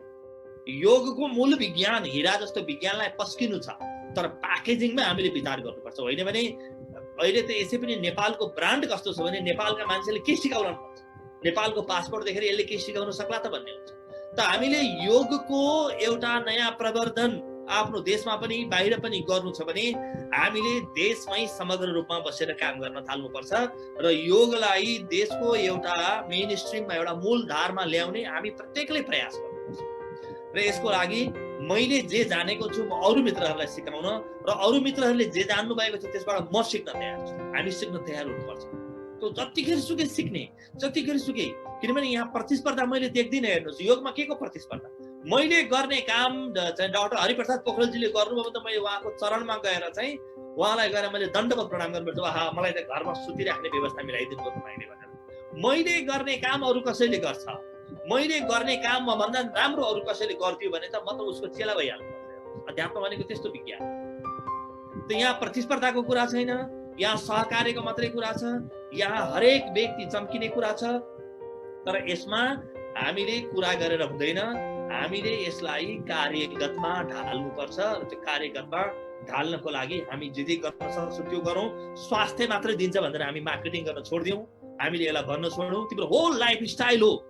तिमी बन्न खोजेको तिम्रो ईसा मसीह जस्तो, तिम्रो मोहम्मद जस्तो बन्छौ, तिम्रो सुकरात जस्तो बन्छौ, तिमी भगवान बुद्ध जस्तो बन्छौ, भगवान कृष्ण जस्तो बन्छौ। होइन नि मलाई हेरा भन्नुपर्छ मैले। होइन पनि मैले कसरी योगको कुरा गर्ने, के कुरा गर्ने? मैले हात खुट्टा भाँचेर घुमाएर खनखन्दी घुमाएर योग हुँदैन। योगको त दुःख निवारणको परम विज्ञानको बाटोमा हिँडौँ। हामी सबैलाई भगवानले यो बुद्धि दियो र हामीले आफ्नो देशमा पनि देश बाहिर पनि काम लाग्ने बनौँ र नेपालको बिग्री खस्किसकेको साखलाई, ट्रस्टलाई, गुडविललाई हामी योगीहरूले उचाल्न सकौँ। हामीमा यस्तो बुद्धि दिउन् भगवानले। भगवान बुद्धको, स्वामी विवेकानन्दको, खप्तर बाबाको चेतना हामी पनि आओस् भन्ने प्रार्थना गर्दै सबैलाई शुभकामना व्यक्त गर्दै मेरो समय सकिएको भएर मेरो बोललाई यही विश्राम दिएँ। धन्यवाद। हरि ओम। अब हामीसँग अर्को वक्ता हुनुहुन्छ अर्को एउटा विषयमा, खास गरी नेपालको राजनीतिमा योगको महत्त्व भन्ने विषयमा युवा दार्शनिक समाजका अध्यक्ष डाक्टर रामदेव पण्डितज्यू, म यहाँलाई आफ्ना कुरा राख्नको निम्ति अनुरोध गर्दछु। सबैलाई नमस्कार।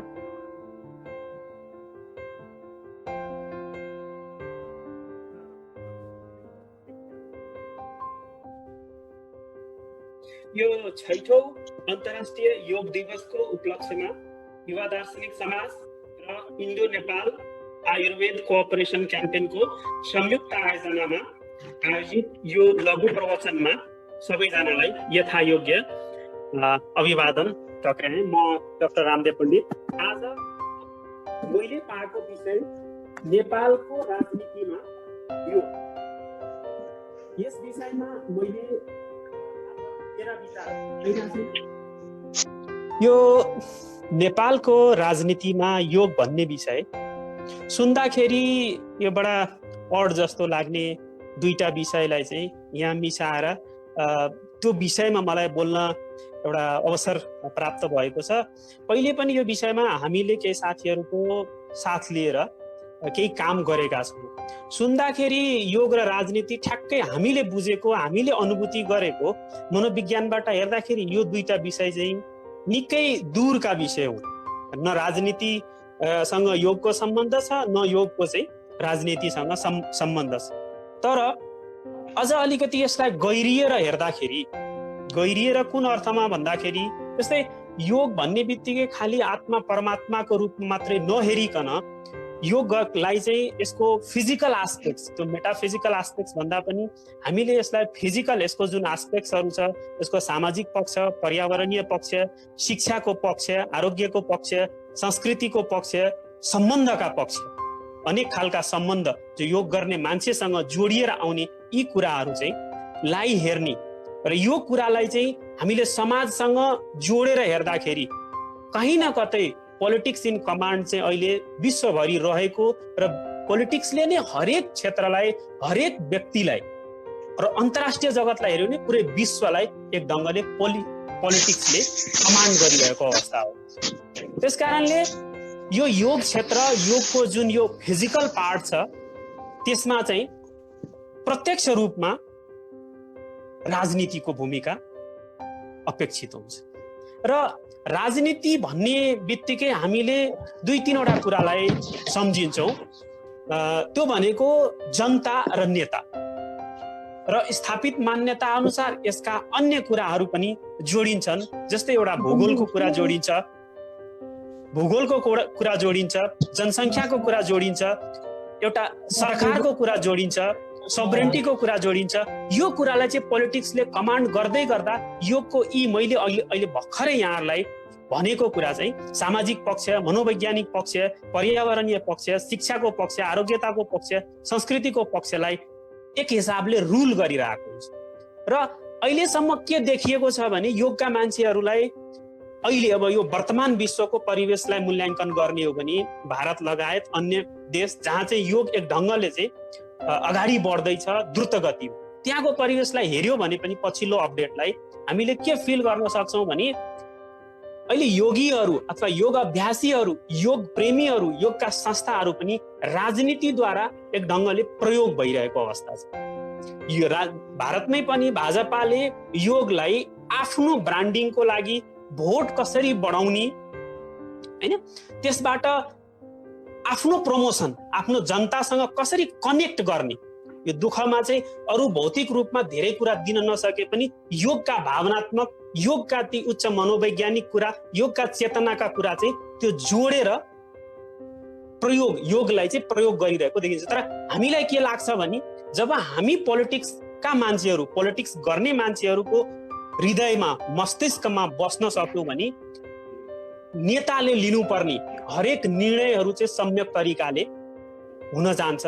जुन एउटा नेतृत्वले देखाउनु पर्ने तटस्थ भावहरू, उसले गर्नुपर्ने एक ढङ्गको तटस्थ निर्णयहरू चाहिँ तब मात्रै सम्भव छ जब योगलाई नेतृत्व वर्गले, नेताले र त्यो नेता जन्मिने सङ्गठनले, त्यो नेताको सङ्गठनको कार्यक्रमले, नीतिले त्यो कुरालाई डाइरेक्ट गर्छ। त्यसकारणले अहिले एउटा ठ्याक्कै जोड्नै पर्ने सन्दर्भ के हो भने जसरी अहिले हामीले अन्तर्राष्ट्रिय योग दिवसको कुरा गरिरहेछौँ, यहाँ यो अन्तर्राष्ट्रिय योग दिवसलाई स्थापना गर्ने सन्दर्भमा पनि एउटा ठुलो पोलिटिक्स भएको थियो, जसमा चाहिँ हामी कमजोर पर्यौँ, हामी त्यो ढङ्गको आफ्नो राजनीतिक योग्यता, राजनीतिक क्षमता देखाउन सकिएनौँ र नेपाल चाहिँ विश्वव्यापी रूपमा एउटा योगको केन्द्र, योगको एउटा स्थापनाको अथवा यहाँबाट योग उत्पत्ति भएको हो, नेपाल एउटा योगको भूमि हो भन्ने कुरा अन्तर्राष्ट्रिय जगतमा राम्रोसँग स्थापित गर्नबाट चुक्यो। 35 वर्ष हाम्रो डाक्टर हरिप्रसाद पोखरेल मानसागरी गुरुले मनाउँदै, उहाँले सुरु गरेर 35 वर्षसम्म योगलाई चाहिँ हामीले मनाएको थियौँ नेपाल भूमि। तर पछि चाहिँ त्यही कुरो के भयो भन्दाखेरि भारतमा जब मोदीजीको उदय भयो त्यस पछाडि त्यही मुद्दालाई आफ्नो ढङ्गले भारतले युएनमा लगेर आफ्नो मुद्दा बनाएर त्यसलाई उहाँहरूले चाहिँ प्रपोज गर्नुभयो र त्यो बहुमतले एक ढङ्गले पारित भयो र त्यो अहिले भारतले अथवा मोदीजीले चाहिँ त्यो अन्तर्राष्ट्रिय योगको कुरालाई चाहिँ स्थापित गराउनु भयो। उहाँको त्यो एउटा मौलिक कुरा राजनीतिक एउटा मुद्दा अथवा उहाँले ब्रान्डिङ गर्नुभयो कि योग चाहिँ भारतको हो, यो अन्तर्राष्ट्रिय योग दिवस चाहिँ हामीले ल्याएको, जुन कुरो चाहिँ नेपालको राजनीतिक क्षमता अथवा राजनीतिक नेतृत्वसँग त्यो ढङ्गको एउटा इच्छा शक्ति भएको भए, त्यो ढङ्गको एउटा निर्णय शक्ति भएको पक्कै पनि त्यो बेला सहज रूपमा अन्तर्राष्ट्रिय योग दिवसको एउटा क्रेडिट चाहिँ नेपालले लिन सक्ने अवस्था थियो। अब यो महामारी पछिको अवस्था भनेको अहिले कस्तो छ भने, यो पोलिटिकल्ली हेर्दा कस्तो छ भने अहिले पावर सेन्टर्सहरू, ग्लोबली पावर सेन्टर्सहरू पनि एक ढङ्गले चाहिँ सिफ्ट हुने, इकोनोमिक सेक्टरका पावर सेन्टर्सहरू पनि सिफ्ट हुने, कल्चरल्ली पनि अब यो एक ढङ्गले सिफ्ट हुने परिवेशमा जति पनि नेपालको राजनीतिक पार्टीहरू, राजनीतिक नेतृत्वहरू हुनुहुन्छ उहाँहरूले अहिले राइट वेमा यो योगका पोलिसीहरूलाई, योगका विषयहरूलाई उहाँहरूको सङ्गठनमा, उहाँहरूको नीति तथा कार्यक्रममा, उहाँहरूको शिक्षण प्रशिक्षणमा जोड्न पाउँदाखेरि यो अहिले ट्रम्पले चाहिँ हात मिलाउने कुरालाई छोडेर नमस्कार गर्नु मात्रै योग चाहिँ त्यति मात्रै होइन। यो योगसँग जोडिने अनन्य विषयहरू जस्तै आयुर्वेदको विषय छ। अहिले दुनियाँभरिका मेडिकल सिस्टम चाहिँ फ्लप भइरहेको बेला युएनले पनि अब दुनियाँभरिका अल्टरनेटिभ सिस्टम्सहरूलाई अब इन्टिग्रेटेड तरिकाले नलगिकन सुख छैन र त्यसका लागि चाहिँ यो राइट टाइम हो।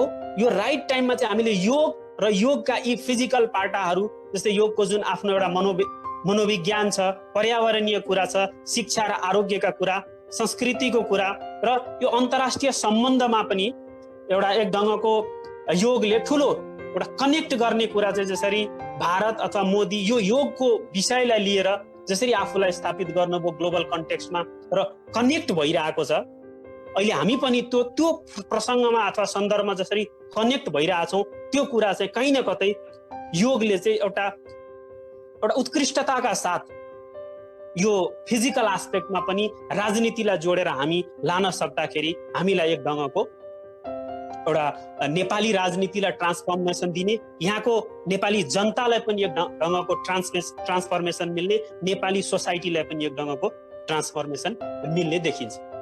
यो गान्धीजीले पोलिटिक्स विदाउट प्रिन्सिपलको कुरा गर्नुभएको थियो र हाम्रो अब्राहम लिङ्कनले चाहिँ डेमोक्रेसीको परिभाषा दिँदै गर्दाखेरि बडा यौगिक परिभाषा छ कि democracy for by and with the people.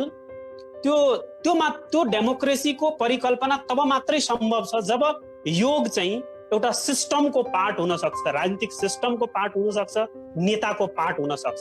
त्यसकारणले हामीले जति सक्दो यो नेपालको सरकारले आफ्नो कार्यपालिका, न्यायपालिका र व्यवस्थापिकामा एक ढङ्गले योगको कुरालाई स्थापित गर्दा यसले दीर्घकालीन हिसाबले यो पेन्डेमिक, यो महामारी पछि चाहिँ सम्पूर्ण रूपले नेपाली जनता, नेपाली समाज र नेपाल देशलाई नै पनि एक ढङ्गले ट्रान्सफर्म गर्छ भन्ने चाहिँ एउटा प्रोजेक्सन गर्न सकिन्छ। मैले अन्तमा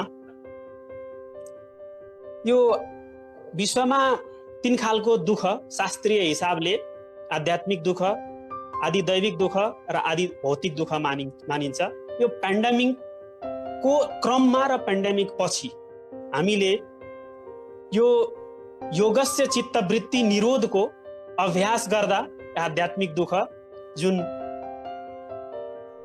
भूतकालदेखि लिएर आएको दुःख छ, यो हरेक नेतादेखि लिएर सबैको सन्दर्भमा लागू हुने विषय भएको कारणले यसलाई मैले छोटकरीमा विगतको स्मृति, वर्तमानको राग र भविष्यको भयबाट मुक्त हुनको लागि हामीले राजनीतिमा एक ढङ्गको योगको प्रवेश, राजनीतिक नीति तथा कार्यक्रममा योगको प्रवेश गराउनु अनिवार्य देखिन्छ।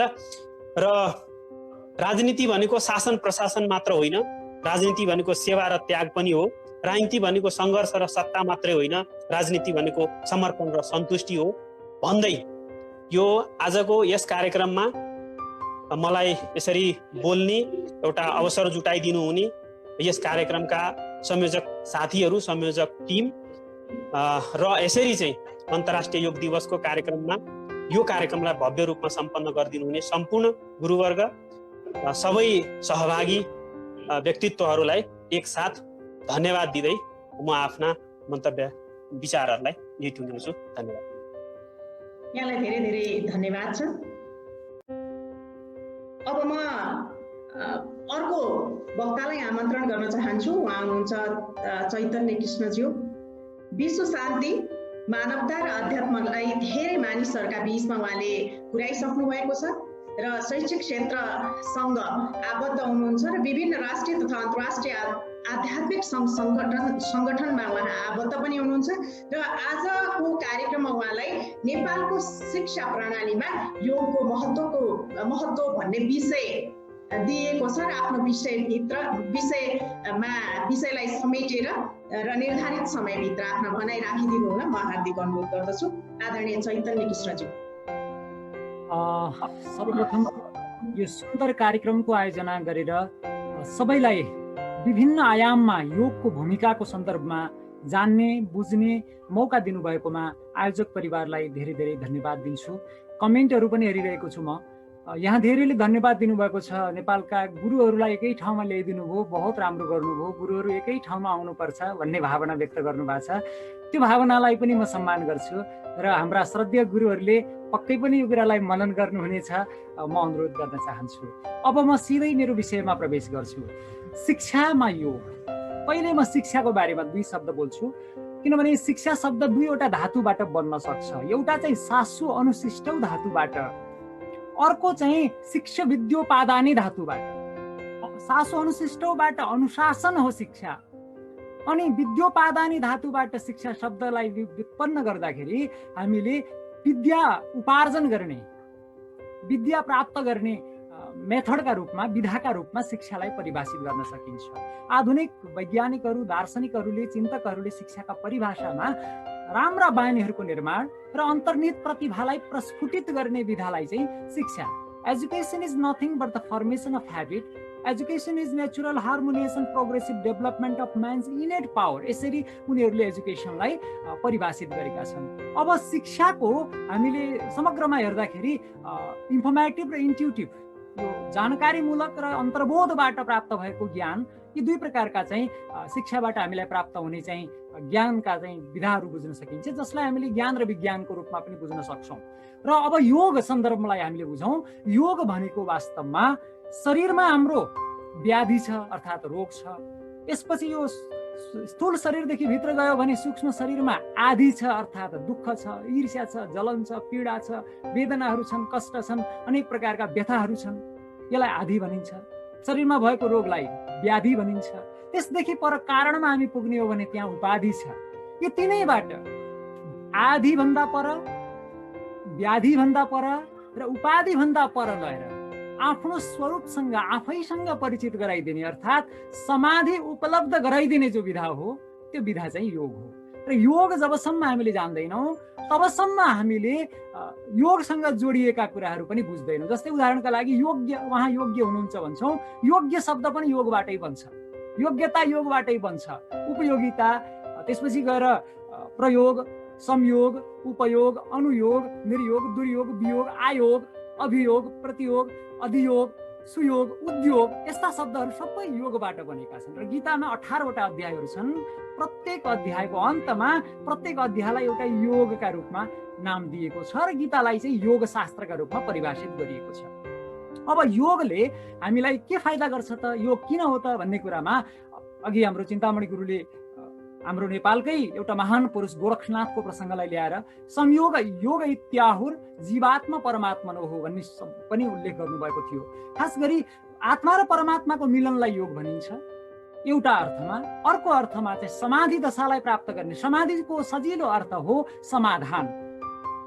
समाधि शब्दको अर्थ नै जीवनका समस्त प्रश्नहरूको समाधान मिल्ने विधाको नाम चाहिँ समाधि हो। त्यसैले योग शब्द 4वटा धातुबाट बन्न सक्छ। युजिर योगी, युज संयमने, युज समाधौ, युज इत्यादिबाट बन्ने हुनाले यसका 4वटा विशिष्ट अर्थहरू हुन्छन्, जसलाई चाहिँ समराइज गर्ने हो भने एउटा चाहिँ यसको चाहिँ सत्ता अर्थमा देखिन्छ, अर्को चाहिँ विचार अर्थ, ज्ञान अर्थ, त्यसपछि गएर संयोग अर्थ, यस्ता अर्थहरू विचार अर्थ देखिने हुनाले यसले सच्चिदानन्द तत्त्वलाई प्रतिनिधित्व गर्छ।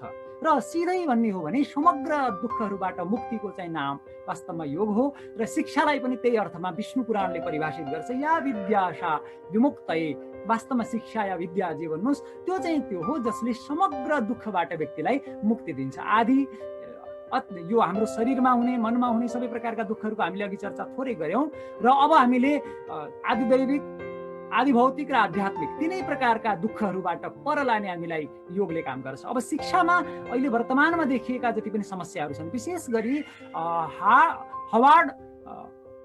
हावर्ड गार्डनर एकजना महान शिक्षाविद हुनुभयो। उहाँले इन्टेलिजेन्सको विधाको बारेमा धेरै लामो रिसर्च गर्नुभयो।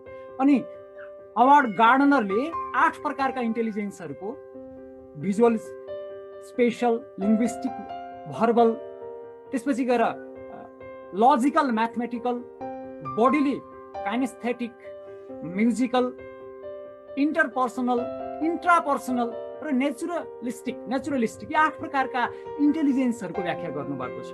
र यी 8 प्रकारका विधाहरूमा अलग अलग प्रतिभा लिएर जन्मेका व्यक्तिहरूलाई यदि सानैदेखि योगी बनाउने हो भने, योग शिक्षा उनीहरूलाई दिने हो भने उनीहरूको सम्पूर्ण सम्भावना चाहिँ त्यो क्षेत्रको सम्पूर्ण चाहिँ जीवनको जुन सम्पूर्ण विकास हुनुपर्ने हो, सम्पूर्ण विकास हुन सक्छ।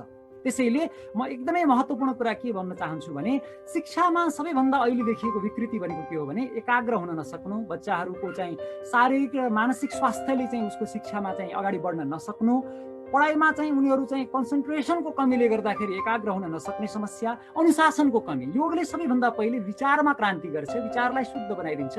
अब यसको चाहिँ यो प्राणायाम जसलाई ब्रिदिङ एक्सर्साइज भनेर आधुनिक विधामा व्याख्या गरिन्छ, यसले चाहिँ वास्तवमा भन्ने हो भने प्यारा सिम्पाथेटिक हाम्रो नर्भस सिस्टम अनि सिम्पाथेटिक नर्भस सिस्टम दुवैलाई चाहिँ स्ट्रङ बनाइदिन्छ, बलियो बनाइदिन्छ। अनि हाम्रो मस्तिष्कमा चाहिँ इन्हिबिटरी न्युरो ट्रान्समिटर एक्टिभ गरिदिन्छ, जसले गर्दा हामी बुझ्न सक्ने शान्ति अनि प्रेम, यस्ता करुणा, यी दैवी मूल्यहरूलाई, डिभाइन भ्यालुजहरूलाई बुझ्न सक्ने हामीलाई बनाइदिन्छ। र हामीमा हाम्रो मस्तिष्कमा एक्साइटेटरी न्युरो ट्रान्समिटरलाई यसले घटाइदिन्छ, जसले गर्दा समाजलाई अपराधमुक्त बनाउनका लागि, परिवारलाई हिंसामुक्त बनाउनका लागि र व्यक्तिलाई चाहिँ तनावमुक्त। अहिले वास्तवमा भन्यो भने स्ट्रेस यति धेरै बढेको छ, स्ट्रेसका कारण अहिले एन्जाइटी बढेको छ, पेनिक बिहेभियर्सहरू बढेका छन्, व्यक्तिहरूको पुरै शरीरमा फ्री रेडिकल्सहरूको मात्रा बढेर टक्सिक भएका छन् बडीहरू। यिनीहरूलाई डिटक्सिफाई गर्नका लागि सबैभन्दा राम्रो विधा भनेको वास्तवमा यो योगको विधा हो। यसमा वास्तवमा यसका धेरै आयामहरू छन्, यसका धेरै पक्षहरू छन्। वास्तवमा यसले तत्काल शरीरलाई पनि स्वस्थ बनाइदिन्छ। हामीले सामान्य रूपमा लिँदाखेरि 500 ml जति हामीले वायु लिन्छौँ भने जब हामी प्राणायाम गर्छौँ, लामो श्वास लिएर फाल्छौँ, त्यो बेला 2500 ml बढ्छ। फोक्सोका सबै हाम्रा नखुलेका चाहिँ थैलीहरू खुल्छन् र हाम्रो मस्तिष्कले करिब 20% अक्सिजन मस्तिष्कले मात्रै उपयोग गरिरहेको हुन्छ भने अक्सिजन पर्याप्त मात्रामा जब मस्तिष्कलाई प्राप्त हुन्छ, ब्रेन एक्टिभ हुन्छ, ब्रेन एकदमै स्ट्रङ हुन्छ र उसले चाहिँ तत्काल निर्णय गर्न सक्ने, अब उसको अटोनोमिक यो सिस्टम, नर्भस सिस्टम, त्यसपछि गएर उसको मोटर सिस्टम, उसको सेन्ट्रल सिस्टम सबै स्ट्रङ भएर उसको चाहिँ शरीरको संयन्त्र नै अत्यन्तै मजबुत भएर उसले मानसिक रूपमा, शारीरिक रूपमा सबै प्रकारले सोच्न र इमोसनली पनि ऊ हेल्दी बन्न सक्छ, मेन्टली हेल्दी बन्न सक्छ, फिजिकली हेल्दी बन्न सक्छ। अनि बल्ल उसले चाहिँ जीवनमा बनाएको लक्ष्यलाई प्राप्त गर्नका लागि ऊ चाहिँ अत्यन्तै सक्षम बन्न सक्छ। त्यसैले शिक्षामा अनुशासन चाहिन्छ, यो अथ योगा अनुशासनम। योगले व्यक्तिलाई सबैभन्दा पहिला अनुशासित बनाइदिन्छ। शिक्षामा अगाडि बढ्न रोगले बाधा दिन्छन्, सबै प्रकारका रोगलाई, इम्युन सिस्टमलाई बलियो बनाउनका लागि, शरीरले नै एन्टिबडी क्रिएट गर्नका लागि, कोरोनाको एन्टिजेनलाई चिन्नका लागि, अब कोभिडसँग जोडेर व्याख्या गर्ने हो भने योग मात्रै संसारमा अहिले चाहिँ यस्तो विधि हो जसले वास्तवमा यदि राम्रोसँग यसलाई चाहिँ हामीले प्रयोग गर्यौँ भने हाम्रो शरीरले नै, हाम्रो शरीरको इम्युन सिस्टमले नै कोरोनाको एन्टिजेनलाई चिनेर त्यस विरुद्धको एन्टिबडी बनाइदिन सक्ने बनाइदिन्छ। जसले गर्दाखेरि आज कोरोनाको यो महामारीबाट बच्नका लागि पनि, शिक्षाको वास्तविक लक्ष्य प्राप्त गर्नका लागि पनि, मानवतामा अगाडि बढ्नका लागि, आध्यात्मिक भ्यालु प्राप्त गर्नका लागि पनि सबै यो होलिस्टिक अप्रोच अफ कन्सियसनेस यो सम्पूर्ण चेतनाको चाहिँ समग्र समष्टि चेतनाको चाहिँ अनुभूति गर्नका लागि पनि योग चाहिँ परम विज्ञान हो। त्यसैले गर्दाखेरि म चाहिँ एकदमै आफ्नो विषयमा केन्द्रित रहेर के भन्न चाहन्छु भने अब कमसेकम नेपाल सरकारलाई धन्यवाद भन्छु। सबैभन्दा पहिले कक्षा 9 देखि 9, 10, 11, 12 मा अहिले पाठ्यक्रममै योग विषयमा, प्राकृतिक चिकित्सा, आयुर्वेद विषयमा पाठ्यक्रम निर्माण भइसकेको छ। यो चाहिँ एउटा नेपालका लागि फड्को हो। हामी अघि पूर्ववक्ताले भनिसक्नु भएको छ, हामीले गल्ती गरेका छौँ।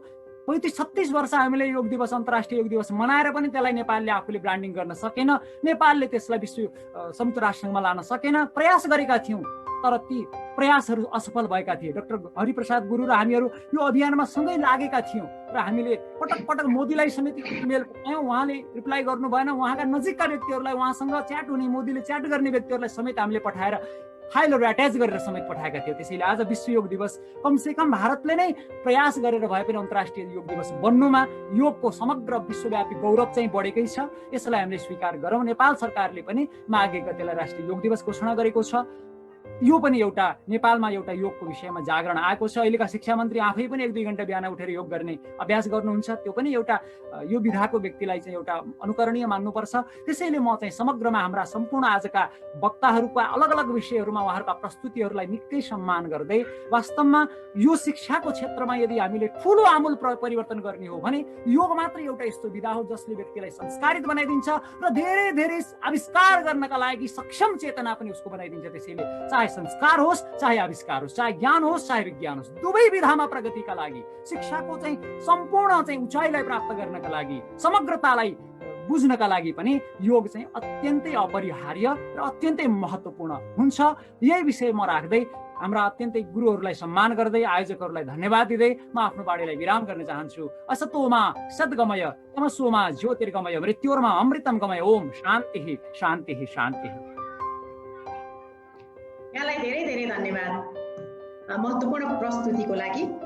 अब म स्वामी आनन्द विनोदज्यूलाई नेपालको धार्मिक सहिष्णुताको लागि योग भन्ने विषयमा आफ्ना भनाइ राखिदिनु हुनका लागि अनुरोध गर्न चाहन्छु। उहाँ विभिन्न आध्यात्मिक संस्था र विश्व जागरणका संस्थापक पनि हुनुहुन्छ। उहाँ नेपालमा योग तथा प्राकृतिक चिकित्साका अभियानकर्ताका रूपमा पनि परिचित हुनुहुन्छ। स्वामी आनन्द विनोदलाई हजुर हजुर धन्यवाद यहाँलाई, इन्दिरा पन्त बहिनीलाई र सबैलाई प्रणाम। एकमुष्ट 15 मिनटको समय दिइएको छ। म रेडियो कर्मी पनि हुँ, त्यसकारण 15 मिनट नै बोल्छु। करिब 7-10 सम्म बोल्छु। र मलाई आज त्रिकोणीय सङ्गम छ। अघि पूर्व वक्ताले भनिसक्नुभयो। सूर्य ग्रहण, विश्व योग दिवस अनि सङ्गीत दिवस।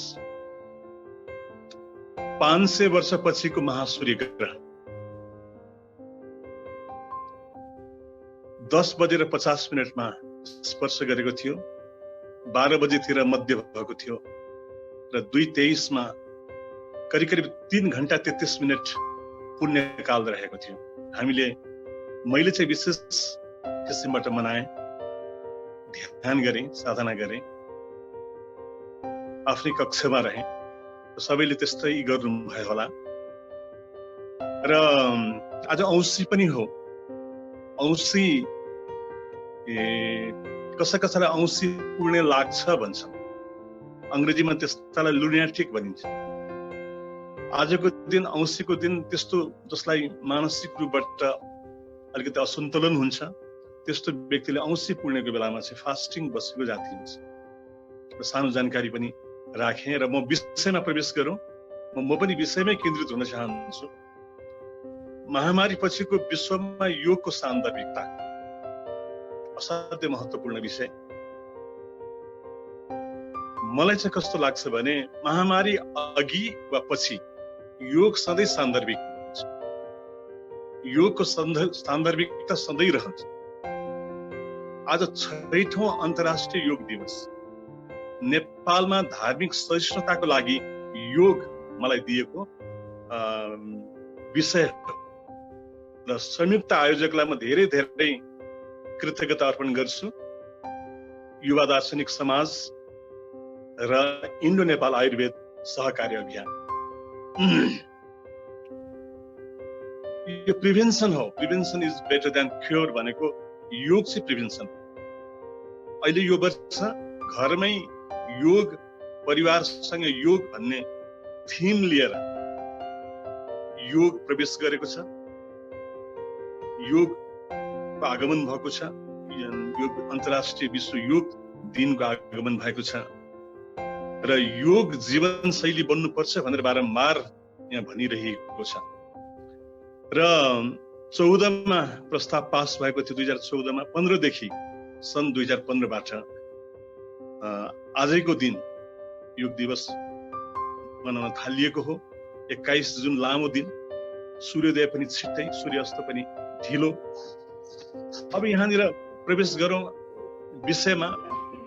ओफ्री पाफ्री मात्रै योग होइन, बारम्बार भनिसक्नु भएको छ विगतका पूर्वका मित्रहरूले।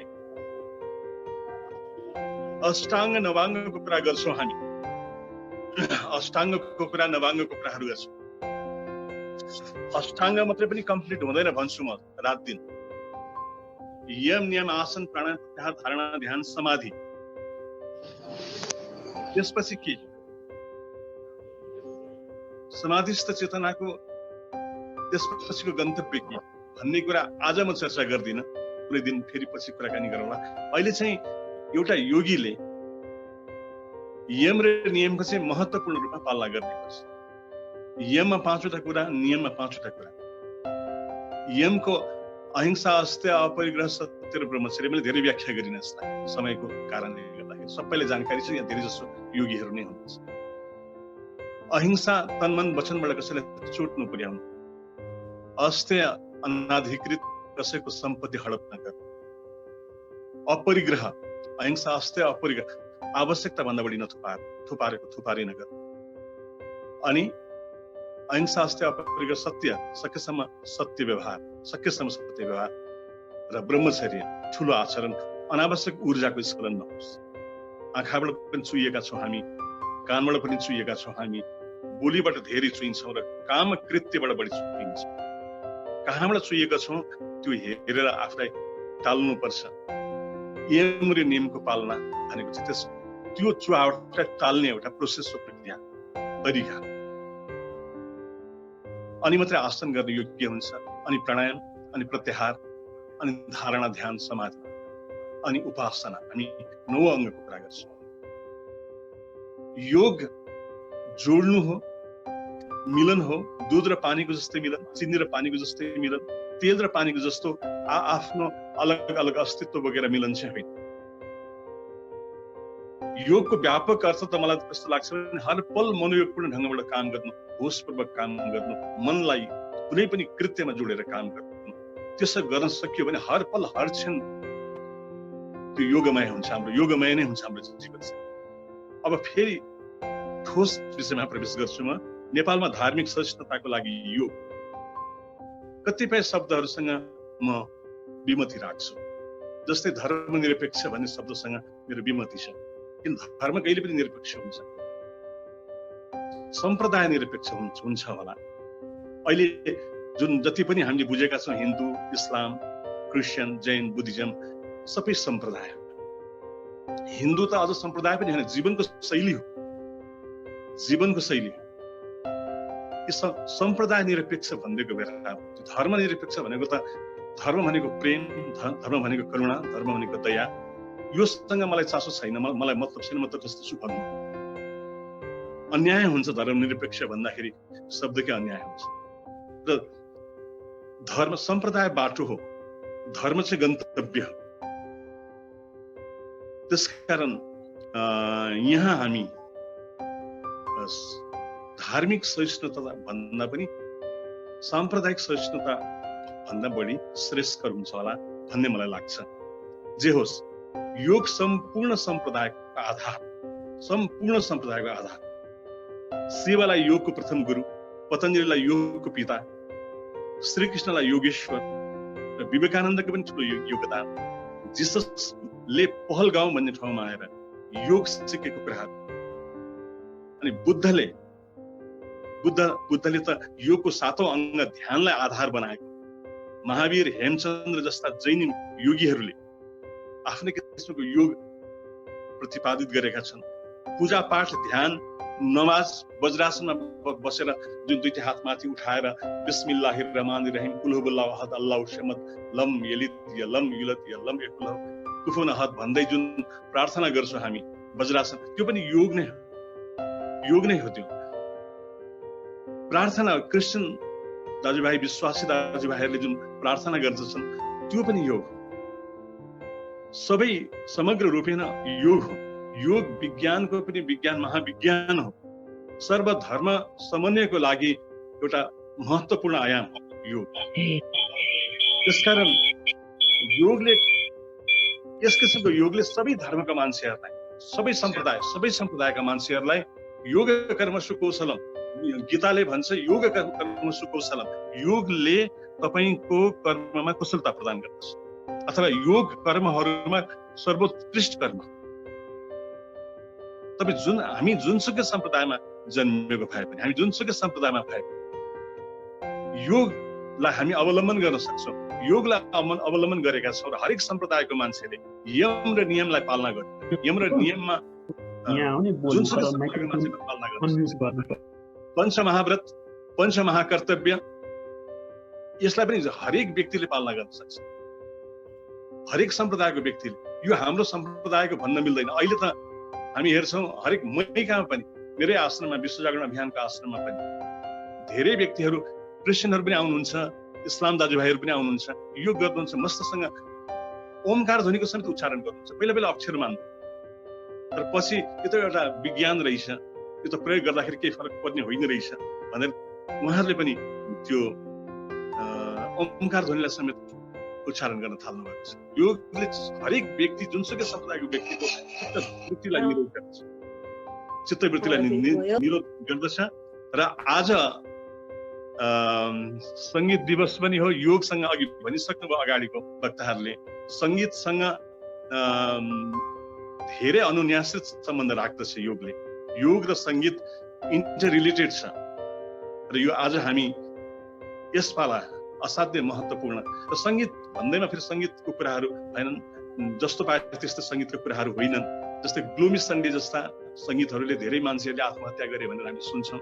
र त्यस्तै बिथोभनका धुनहरू, मजार्टका धुनहरू, रविशङ्करका सितारका धुनहरू अहिले मेरो पृष्ठभूमिमा पनि बजिरहेको छ म्युजिक। यस्तो खालको सङ्गीतहरू यसले स्व जागरण गर्छ। र स्व जागरण, विश्व जागरण, विश्व जागरण भनेको विश्वमा सबै सम्प्रदायका व्यक्ति पर्छ। स्व जागरण नै विश्व जागरणको द्वार हो।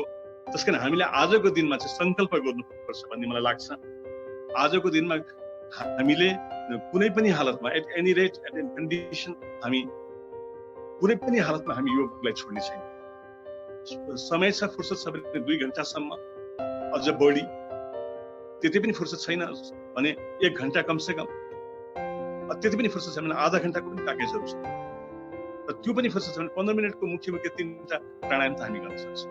भस्त्रिका, अनुलोम विलोम र कपालभाति प्राणायाम हरेक दिन 5 minute continuous, 5 minute bhastrika, continuous 5 minute kapalbhati, continuous 5 minute anulom vilom र हरेक दिन गर्ने हो। म आफ्नो जिन्दगीको कहानीबाट मेरो कुरोलाई टुङ्ग्याउँछु किनकि मेरो समय सकिन आँट्यो। म असाध्य रोगी थिएँ, शारीरिक रूपबाट रोगी थिएँ र त्यसको परिणामस्वरूप मानसिक रूपबाट पनि समस्याग्रस्त हुँदै गएछु। त्यो बेला मलाई थाहा भएन, म सानै छँदाखेरिको कुरा, 19-20 वर्षको उमेरमा छँदाखेरि म चितवन मेरो वास्तविक घर हो र त्यहाँ डाक्टरहरूले जवाफ दिएका थिए, के भएको थाहा छैन, यहाँलाई अब काठमाडौँ लैजानुहोस्, अलि राम्रै उपचार गर्नुपर्छ। र अन्ततगतमा मलाई काठमाडौँमा पनि कसैले, कुनै पनि मेडिकल डक्टरहरूले थाहा डायग्नोसिस गर्न सकेनन् के भएको भनेर। एकदमै कृष्ण बन्दै गइरहेको थियो मेरो काया, दुब्लो पातलो हुँदै गइरहेको थियो मेरो शरीर। र पछि मलाई आज 60 क्रस गर्दाखेरि पनि यो जुन ऊर्जा, जुन अहिले कुनै पनि किसिमको रोग छैन, आफ्नै नजिर दिन सकिन्छ। मेरो इनहेरिटेड पैतृक रूपबाट हेर्ने हो भने सबै थोक थियो पिता काकाहरूमा, सबै प्रेसर थियो, डायबिटिज थियो, प्रोस्टेट थियो, तर ती सबै थोकहरू आएको छैन। मलाई लाग्छ त्यो नआउनुको पछाडि कारण नियमित अहिले पनि 3 बजे बिहान ब्रह्म मुहुर्तमा उठेर आफ्नो सबै नित्य कर्महरू पश्चात 1 घण्टा 2 घण्टा हरेक दिन योग गर्छु।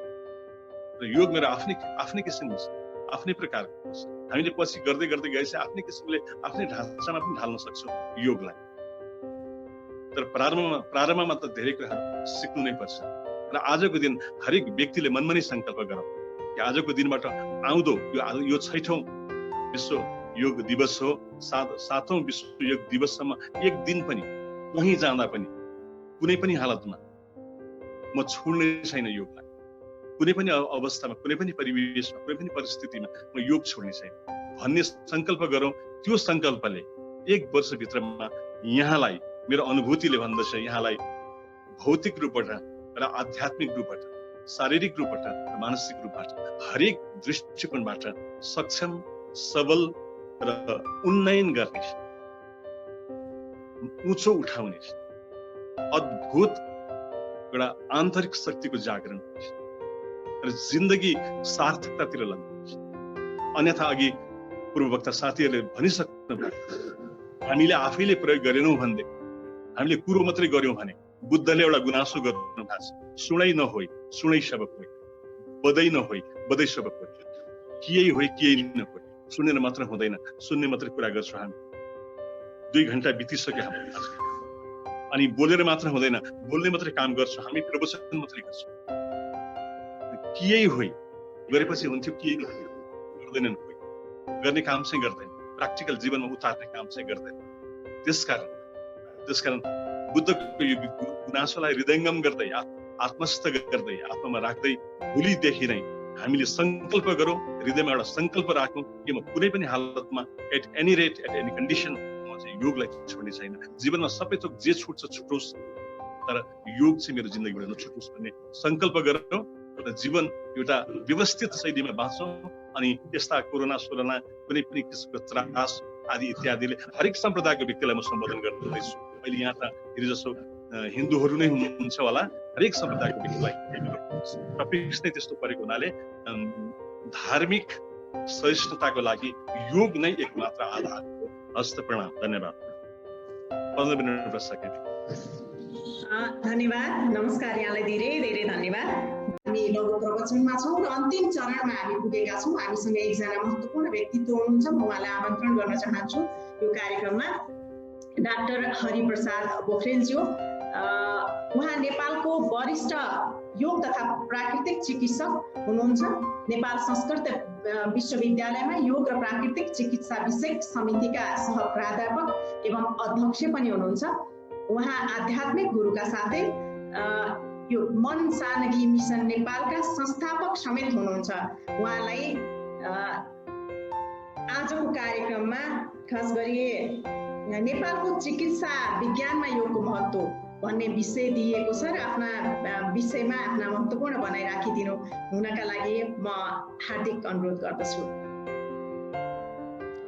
यहाँ उपस्थित सम्पूर्ण महानुभावहरूलाई योगी बनाऊ, योग सिकाऊ, यही प्रेम पुष्पका साथ हार्दिक अभिनन्दन गर्दछु।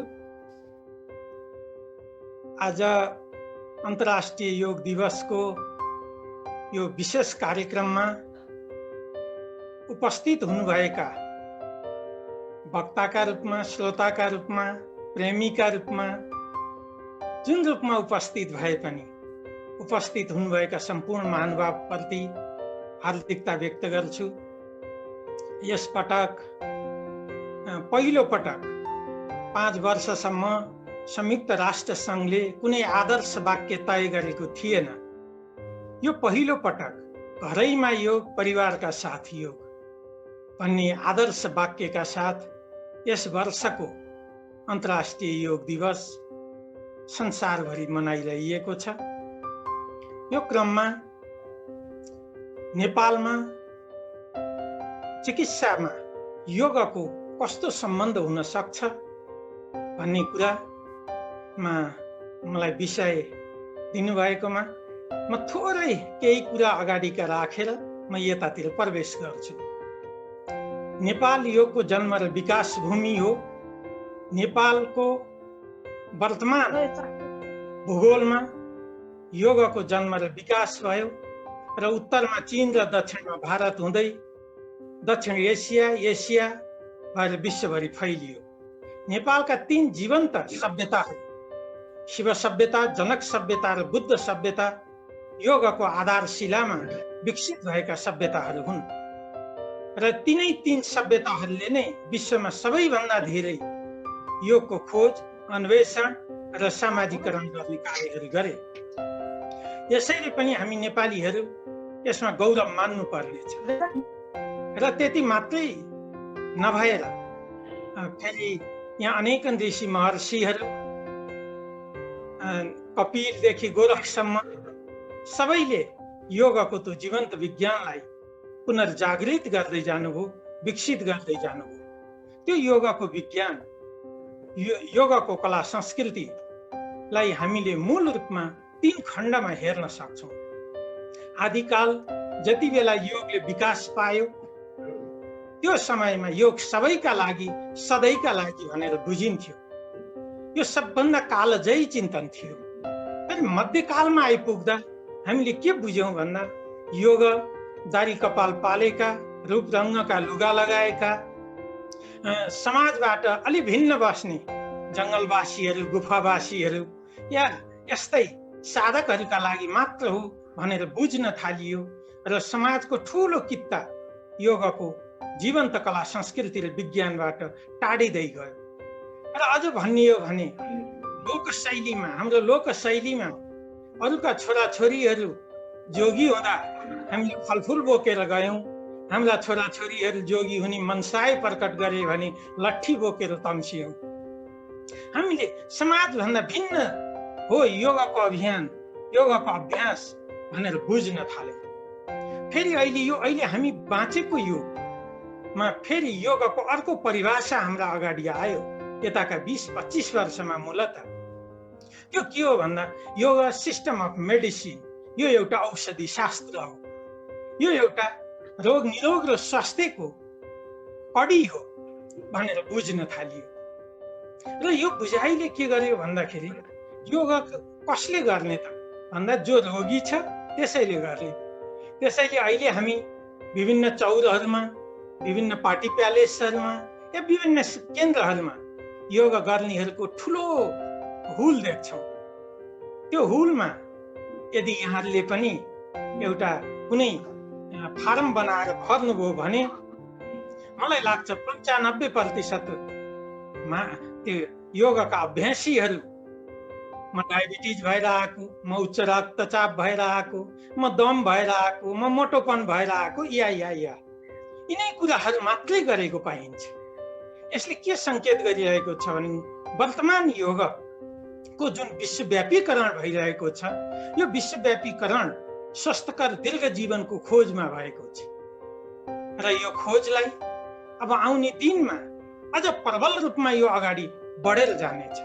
किनकि यताका 300 वर्षमा हामीले यन्त्र र रसायनमाथि चढेर विश्वलाई हाँक्न सकिन्छ भन्ने सोचलाई विकास गर्यौँ र त्यो सोचले मानव मैत्री, प्रकृति मैत्री, जीवन मैत्री विकास र प्रविधिलाई विकास गर्ने भन्दा रसायन र यन्त्र मैत्री विकासलाई प्राथमिकता दियो। त्यही प्राथमिकताले हामी यही 300 वर्षमा विभिन्न विश्वव्यापी महामारीहरूबाट आक्रान्त भयौँ। आज कोभिड-19 को कुरा गर्दा हामी आत्तिएका छौँ, तर यो कोभिड-19 आउनुभन्दा पहिले हामीले यताका 300 वर्षमा प्लेगदेखि कलेरासम्म, इन्फ्लुएन्जादेखि सार्ससम्म सयौं घातक महामारीहरूबाट गुज्रिएका हौँ र ती महामारीहरूले विश्वमा लाखौं मान्छेहरूलाई मारे भने आज कोभिड-19 फेरि विश्वव्यापी महामारी बनेर देखिएको छ। अर्कोतर्फ भन्ने हो भने आज हामी कोभिड-19 को कुरा गरिरहँदा यसबाट यो महामारीबाट आत्तिएर घरभित्र चुकुल लगाएर बसेका छौँ। तर आजकै दिनको कुरा गर्ने हो भने पनि कोभिड-19ले भन्दा धेरै मानिसहरू आजका दिनमा पनि नसर्ने रोगका कारण विश्वमा मरिरहेका छन्। नसर्ने रोग भन्नाले क्यान्सर, उच्च रक्तचाप, मधुमेह, वात, दम, करोनरी धमनी सम्बन्धी हृदय रोग, मोटोपन जस्ता कुराहरू, जसले आज विश्वमा कोरोना भाइरसले भन्दा पनि धेरै मान्छेहरूलाई आजकै दिनमा पनि मारिरहेको छ। भने यो विश्वव्यापी विकराल अवस्थाबाट कसरी जोगिने भन्ने कुरा सबैभन्दा ठुलो चुनौती बनेको छ। अहिले हामीले के बुझौँ, यो पछिल्लो समयमा हामीले स्वास्थ्यलाई कसरी बुझौँ भन्दाखेरि औषधि र औषधि बनाउने राम्रा खालका कम्पनीहरू, औषधि सम्बन्धी अनुसन्धान गर्ने वैज्ञानिकहरू र चिकित्सा शास्त्रका वरिष्ठ विशेषज्ञहरू र राम्रा राम्रा सुविधा सम्पन्न अस्पताल र नर्सिङ होम भयो र त्यसलाई खरिद बिक्री गर्ने पैसा भयो भने स्वास्थ्य त खरिद बिक्री गर्न सकिहालिन्छ भन्ने चिन्तन र चेततिर अगाडि बढ्दै गयौँ यताका 300 वर्षमा। यो आजै आएको कुरा होइन। हामीले औषधिले स्वास्थ्य दिन्छ या औषधि सम्बन्धी अत्याधुनिक खोज र अनुसन्धानहरू गर्ने वैज्ञानिकहरूले स्वास्थ्यको त्यस्तो चमत्कारिक औषधिहरू दिनुहुनेछ र त्यसलाई निर्माण गर्ने अत्यन्तै सुविधा सम्पन्न कम्पनीहरू बनाउन सक्यौँ भने त्यसबाट हामी एकदम अमृत तुल्य औषधिहरू निर्माण गर्न सक्नेछौँ। या विश्वका चिकित्सा शास्त्रका ठुला ठुला अन्वेषकहरू तयार गर्न सक्यौँ भने, या ठुला ठुला सुविधा सम्पन्न अस्पताल र नर्सिङ होमहरू बनाउन सक्यौँ भने र ती जम्मै कुरालाई खरिद गर्न सक्ने ब्याङ्क ब्यालेन्स बनाउन सक्यौँ भने स्वास्थ्य त खरिद बिक्री गर्न सकिहालिन्छ भन्ने चिन्तन र चेतमा हुर्किन थाल्यो। र प्रकृतिप्रति हामीले दुर्व्यवहार गर्न सुरु गर्यौँ। यहाँ मैले प्रकृति शब्दलाई प्रयोग गरेको अन्तर प्रकृति र बहिर प्रकृति दुईटैको कुरा हो। बाहिरको प्रकृतिको कुरा गर्ने हो भने माटो, पानी, हावा, घाम, आकाश जस्ता कुरा होलान्। अन्तर प्रकृतिको कुरा गर्ने हो भने हाम्रो शरीर रचना र क्रिया विज्ञान र यसभित्र रहेका जैव रसायनहरू, मनको क्रिया विज्ञान, मनको रचना विज्ञान, फेरि प्राणको रचना र क्रिया विज्ञान, त्यस्तै चेतनाको रचना र क्रिया विज्ञान, त्यस्तै अति सूक्ष्म शरीरका रचना र क्रिया विज्ञानहरूप्रति टाढिँदै गयौँ र हामीले शरीर, विश्व र त्यो अनादि सत्ता बीचको सम्बन्धबाट टाढिँदै गयौँ। प्रतिफल दिनानुदिन नयाँ भन्दा नयाँ रोगहरू हाम्रा निम्ति चुनौती बन्दै आए। अहिले हामीलाई लागिरहेको छ आजका दिनमा कि कोभिड-19 को खोप तयार भयो भने त पुगिहाल्यो, अब त हामीलाई के चाहिन्छ र? यही सोचमा हामीले आज बन्यो कि भोलि बन्ला भनेर टेलिभिजन खोलिरहेका छौँ।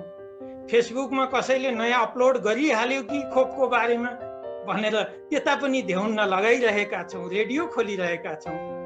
तर हामीले के बुझ्न जरुरी छ आजका दिनमा भन्दा, आज हामी कोभिड-19 माथि विजय प्राप्त गर्यौँ भने पनि फेरि कोभिड-25 पनि आउनेछ, कोभिड-30 पनि आउनेछ। यसका निम्ति पूर्व तयारी जरुरी छ। त्यो तयारी भनेको हामीले प्रकृति मैत्री विकासलाई, जीवन मैत्री विकासलाई विकास गर्नु जरुरी छ। र मान्छेले केवल मान्छेका लागि मात्रै सोच्न थाल्यो, त्यहाँबाट ऊ उठ्न जरुरी छ, जाग्न जरुरी छ। मान्छे, जीवजन्तु, चराचुरुङ्गी, कीट पतङ्ग, वन वनस्पति, पञ्चतत्व र आकाश गङ्गा सम्पूर्णलाई समग्र रूपमा सोचेर विकास र प्रविधिलाई अगाडि बढाउनु जरुरी छ। आज विश्व इतिहासमा 100 वर्षपछि पहिलो पटक बहिर प्रकृति हाँसेको छ। 100 वर्षमा यति राम्रो पञ्चतत्व र आकाश गङ्गाको पर्यावरणीय र पारिस्थितिकी देख्न मानव जातिले पाएको थिएन। त्यो केले ल्यायो भन्दा हाम्रो लकडाउनले ल्यायो। हामी घरभित्र चुकुल लाएर बसेका छौँ, त्यसैले त प्रकृति बाहिर खुसीले विचरण गरिरहेको छ। किन भन्दा हामीले प्रकृति र मानव बीचको अन्तर सम्बन्धलाई बुझ्न सकेनौँ। प्रकृति र मानवको अन्तर सम्बन्धमा विकसित हुने विज्ञान र प्रविधिलाई बुझ्न सकेनौँ। प्रकृति र मानवको अन्तर सम्बन्धमा विकसित हुने स्वास्थ्यलाई बुझ्न सकेनौँ। शिक्षा र रोजगारीलाई बुझ्न सकेनौँ। कला संस्कृति र विज्ञानलाई बुझ्न सकेनौँ। यो सबैभन्दा ठुलो चुनौतीका रूपमा आज देखिएको छ।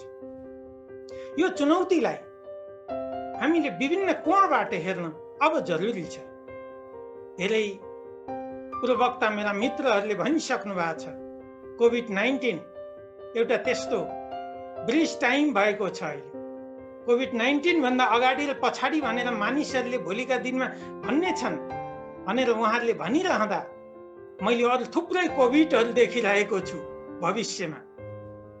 यसप्रति सजगता जरुरी छ।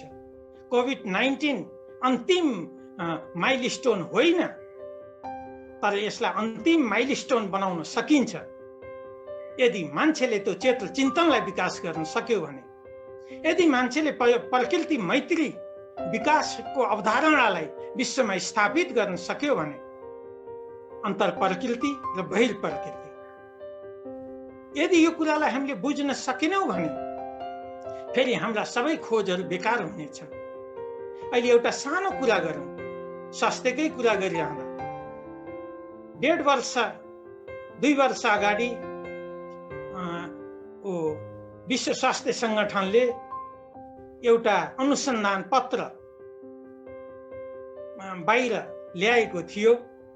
सन् 2030 सम्म घातक भनिएका नसर्ने रोगहरूमाथि विश्व विज्ञान जगतले विजय प्राप्त गर्ला, तर तनाव या स्ट्रेस र अन्य मानसिक समस्याहरूले 2030 सम्ममा मानव जातिलाई घुँडा टेकाउन सक्नेछन्।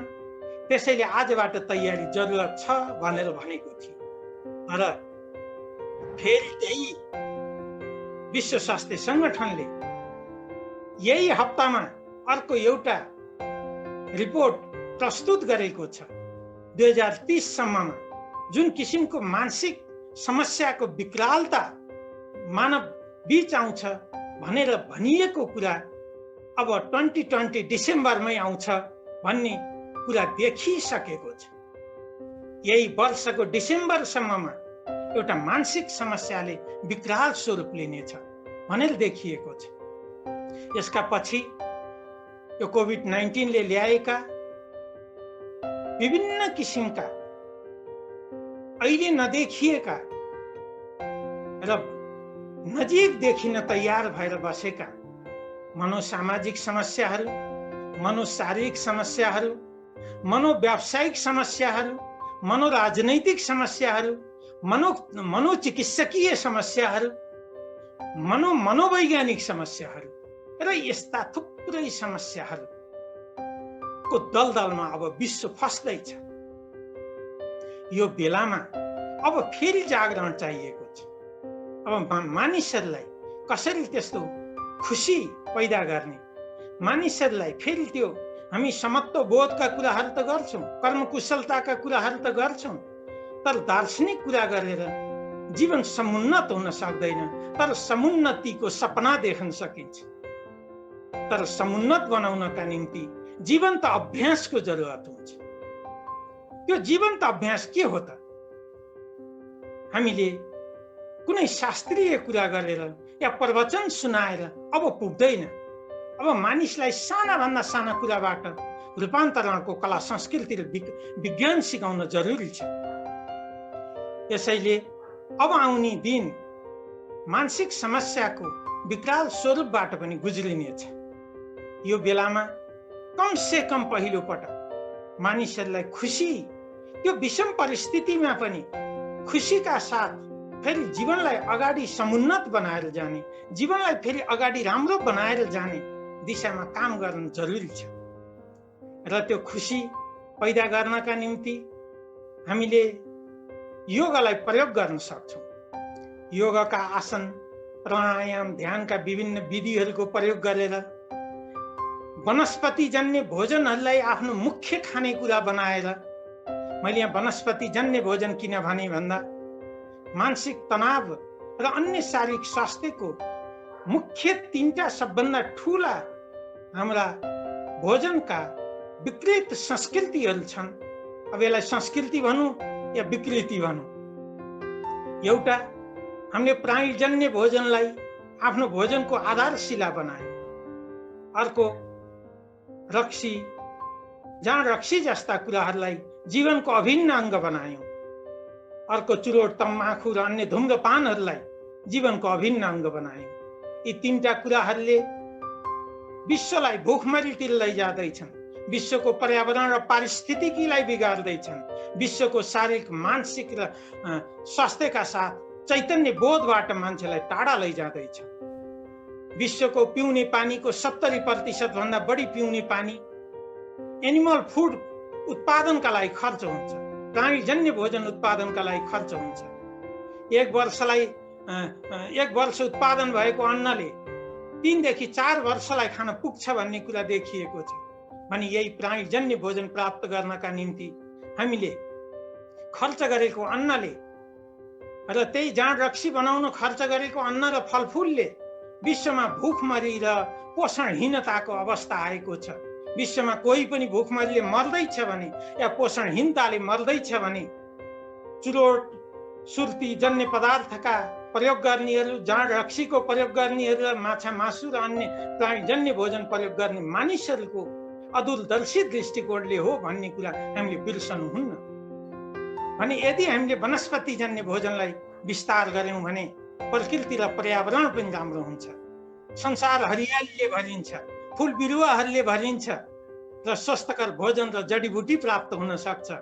त्यस्तै अर्को कुरा, हामीले योगासन, प्राणायाम, ध्यान र अन्य योगका विधि प्रविधिहरूको प्रयोग गरेर फेरि हाम्रो शरीर र मनलाई स्वस्थ बनाउन सक्छौँ। त्यस्तै सेवा र अरूलाई सम्मान गर्ने, प्रेम, शान्ति र करुणाको जीवन जिएर, त्यस्तै सकारात्मक सोचको जीवन जिएर हामीले हाम्रो शरीर, मस्तिष्कमा सेरोटोनिन, इन्ड्रोफिन, डोपामाइन, अक्सिटोनिन जस्ता हर्मोनहरूलाई बढाउन सक्छौँ, जसले आनन्द र खुसी दिन थाल्छ।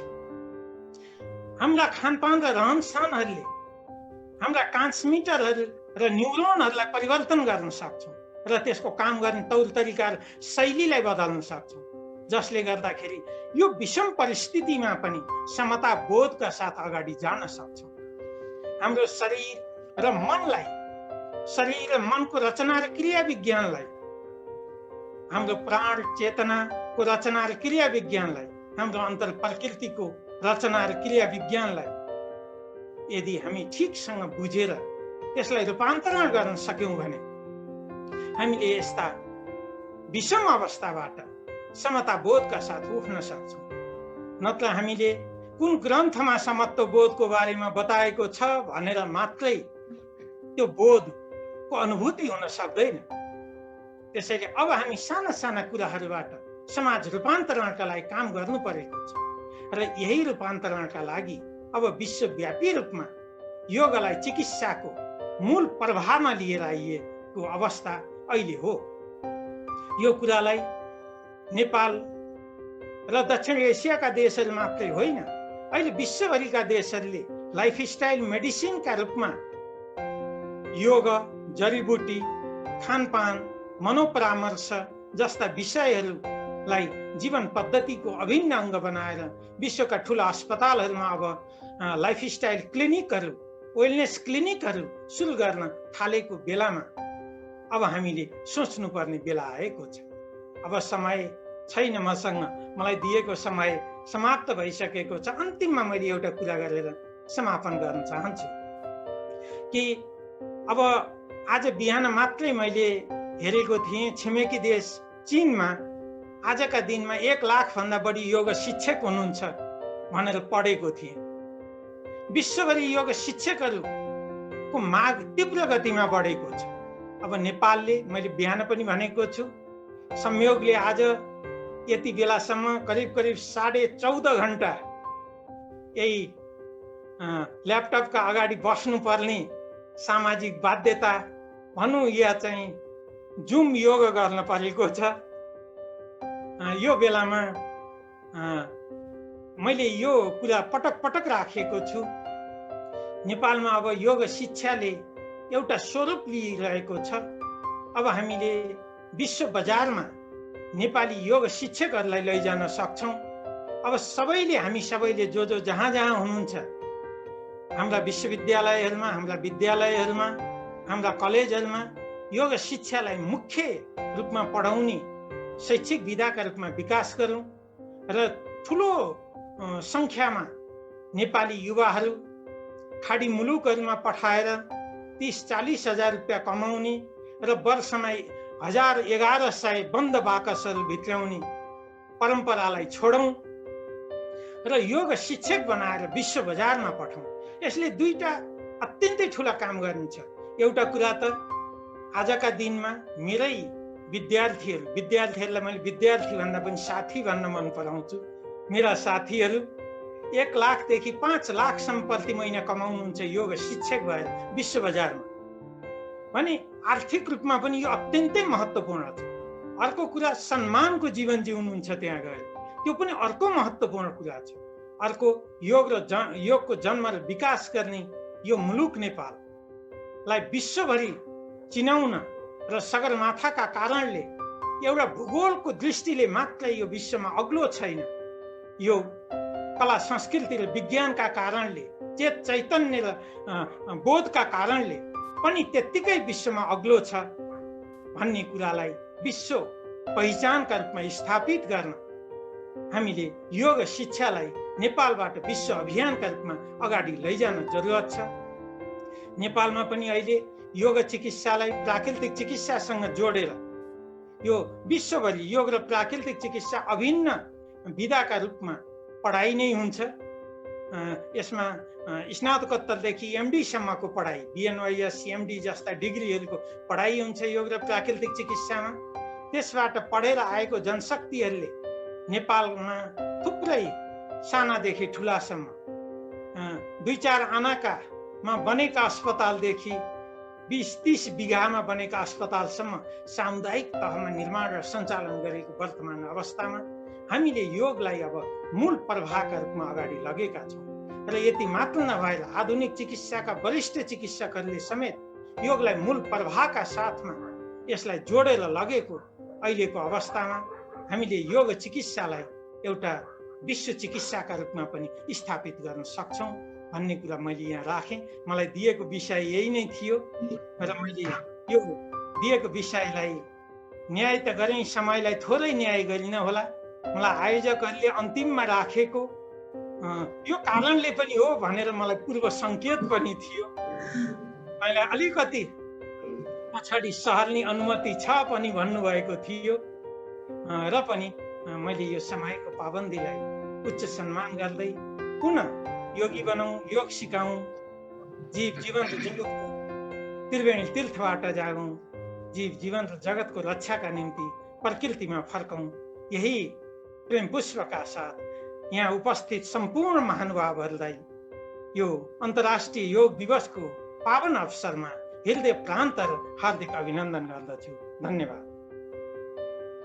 यहाँलाई धेरै धेरै धन्यवाद।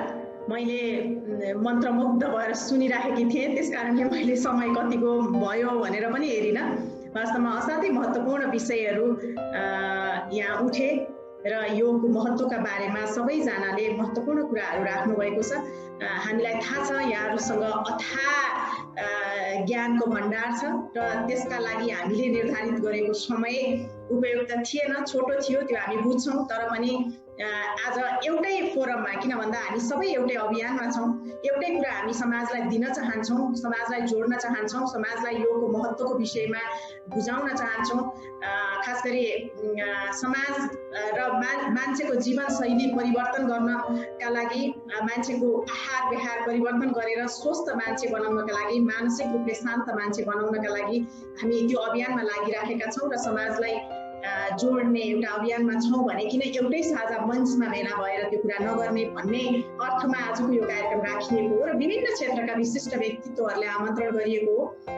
मैले यो कार्यक्रम र यहाँहरूलाई सुनिराख्दाखेरि मैले के अनुभूति गरिराखेकी थिएँ भने धेरै कुरा छन्, बोल्ने धेरै विषयहरू छन्, अथाह त्यो भण्डार छ जसलाई हामीले दिनभरि सुन्दाखेरि पनि त्यो सकिँदैन र असाध्यै महत्त्वपूर्ण हाम्रो जीवनका लागि, हाम्रा संस्थाका लागि र हाम्रो समाजका लागि, देशका लागि र अन्तर्राष्ट्रिय समाजका लागि पनि यो असाध्यै महत्त्वपूर्ण छ भन्ने कुरा यहाँहरूका अभिव्यक्तिबाट, यहाँहरूले दिनुभएको प्रवचनबाट त्यो महसुस भएको छ। भर्खरै असाध्यै महत्त्वपूर्ण विषय यहाँले राख्नुभयो, जस्तो पृथ्वी, मानव र प्रकृतिसँग सहकार्य गरेर सामूहिक रूपमा हामी विकास गरौँ। हामीले विकासका नाममा खास गरी हाम्रो सुख र समृद्धिका लागि, मानव मात्रको सुख र समृद्धिका लागि हामीले प्रकृतिको दोहन गऱ्यौँ, अतिदोहन गऱ्यौँ र हाम्रो व्यक्तिगत सुखका लागि हामीले केही असमानताहरू पनि सृजना भयो, किन भन्दा त्यसले पुँजीको केन्द्रीकरण गर्यो र असमानता पनि समाजमा सृजना भयो, जसलाई संसारको अर्थ राजनीतिक प्रणालीले आज जवाफ दिन सकिरहेको छैन र अब अर्को खालको बहस पनि सुरु भएको छ कि हामीले बाँचिराखेको जीवन पद्धतिलाई परिवर्तन गर्नुपर्छ, हामी नयाँ तरिकाबाट जीवन बाँच्नुपर्छ र हाम्रा भूमिकाहरूलाई परिवर्तन गर्नुपर्छ कि भन्ने कुरा अहिले बहस यो सुरु भएको छ। यस्ता बहसहरूलाई हामी निरन्तर अगाडि बढाउनेछौँ।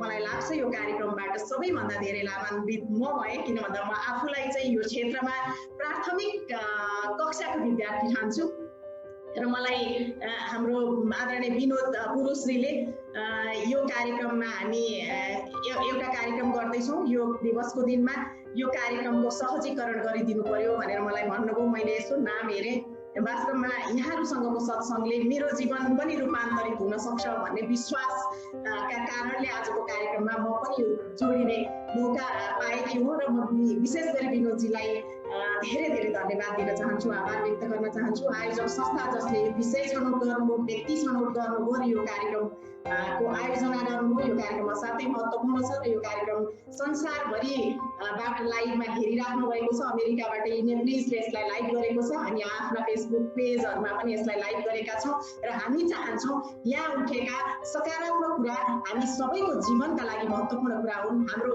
व्यक्तिगत जीवनका लागि, हाम्रो पेसागत जीवनका लागि, हाम्रो समाजका लागि र हाम्रो देशका लागि महत्त्वपूर्ण छन्। त्यस कारणले गर्दा यहाँहरू सबैले त्यसलाई त्यसै ढङ्गले मनन गरिराख्नु भएको छ भन्ने विश्वास म व्यक्त गर्न चाहन्छु।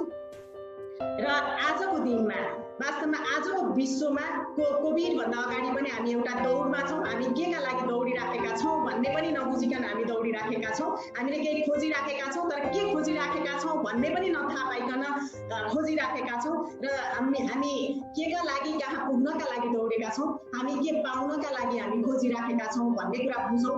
र आजको दिनमा अझ हामी एउटा सङ्कटमा छौँ, विश्व एउटा सङ्कटमा छ, मानव समुदाय सङ्कटमा छ र हामी सबै सङ्कटपूर्ण घडीमा यो कार्यक्रमको पनि आयोजना गरेका छौँ। र आजको दिनमा खास गरी यो कोभिडले सृजना गरेको यो सङ्कट र अनिश्चितताका बेला अझ धेरै हरेक क्षेत्र यसबाट प्रभावित छ र हरेक क्षेत्रलाई यो योगको महत्त्व छ र योगले त्यो क्षेत्रलाई पुनर्जागृत गर्नका लागि योगको महत्त्व छ भन्ने आत्मसात गर्दै यो कार्यक्रमको आयोजना गरिएको हो। र यो एउटा कार्यक्रमले मात्रै हाम्रा सबै प्रश्नहरूलाई उत्तर दिन सक्दैन, हाम्रा सबै आकाङ्क्षाहरूको सम्बोधन गर्न सक्दैन। धेरै प्रश्न मेरा मनमा पनि छन्, म व्यक्तिगत रूपमा पनि यहाँहरूसँग फेरि जोडिनेछु। म विनोदजीलाई अनुरोध गर्न चाहन्छु, सायद उहाँले अलिकति धन्यवाद व्यक्त गरिदिनु हो भने, किन भन्दा धेरै मेहनत गर्नुभएको छ, धन्यवाद व्यक्त गरिदिनु हो भने त्यसपछि यसलाई हामी कन्क्लुड गर्छौँ। हामी अन्त्यमा आइपुगेका छौँ। विनोद पुरुषजीलाई म अनुरोध गर्छु। सबैलाई नमस्कार। आज विश्व योग दिवस 2020 को अवसरमा युवा दार्शनिक समाज नेपाल र इन्डो नेपाल आयुर्वेद अभियानको संयुक्त आयोजनामा सम्पन्न भएको यस विशेष लघु प्रवचन कार्यक्रममा उपस्थित भएर आफ्ना अमूल्य मन्तव्य राख्नुहुने सम्पूर्ण वक्ता गुरुहरूप्रति कृतज्ञता व्यक्त गर्दछु। साथै कार्यक्रमलाई व्यवस्थित ढङ्गले सञ्चालन गर्नको निम्ति महत्त्वपूर्ण भूमिका निर्वाह गर्नुहुने आदरणीय इन्दिरा पन्तलाई पनि म धन्यवाद व्यक्त गर्न चाहन्छु। त्यस्तै यस कार्यक्रमको आयोजक संस्थाको को प्रतिनिधिको रूपमा म मेरा मित्र डाक्टर राम पण्डितलाई धन्यवाद दिन चाहन्छु र साथै यस कार्यक्रममा सहभागी भएर आफ्नो अमूल्य समय दिनुभएका सम्पूर्ण सहभागीहरूलाई धन्यवाद भन्दै कार्यक्रम औपचारिक रूपमा समाप्त भएको जानकारी गराउन चाहन्छु। सबैलाई नमस्कार। धन्यवाद, धेरै धेरै धन्यवाद सबैलाई, नमस्कार।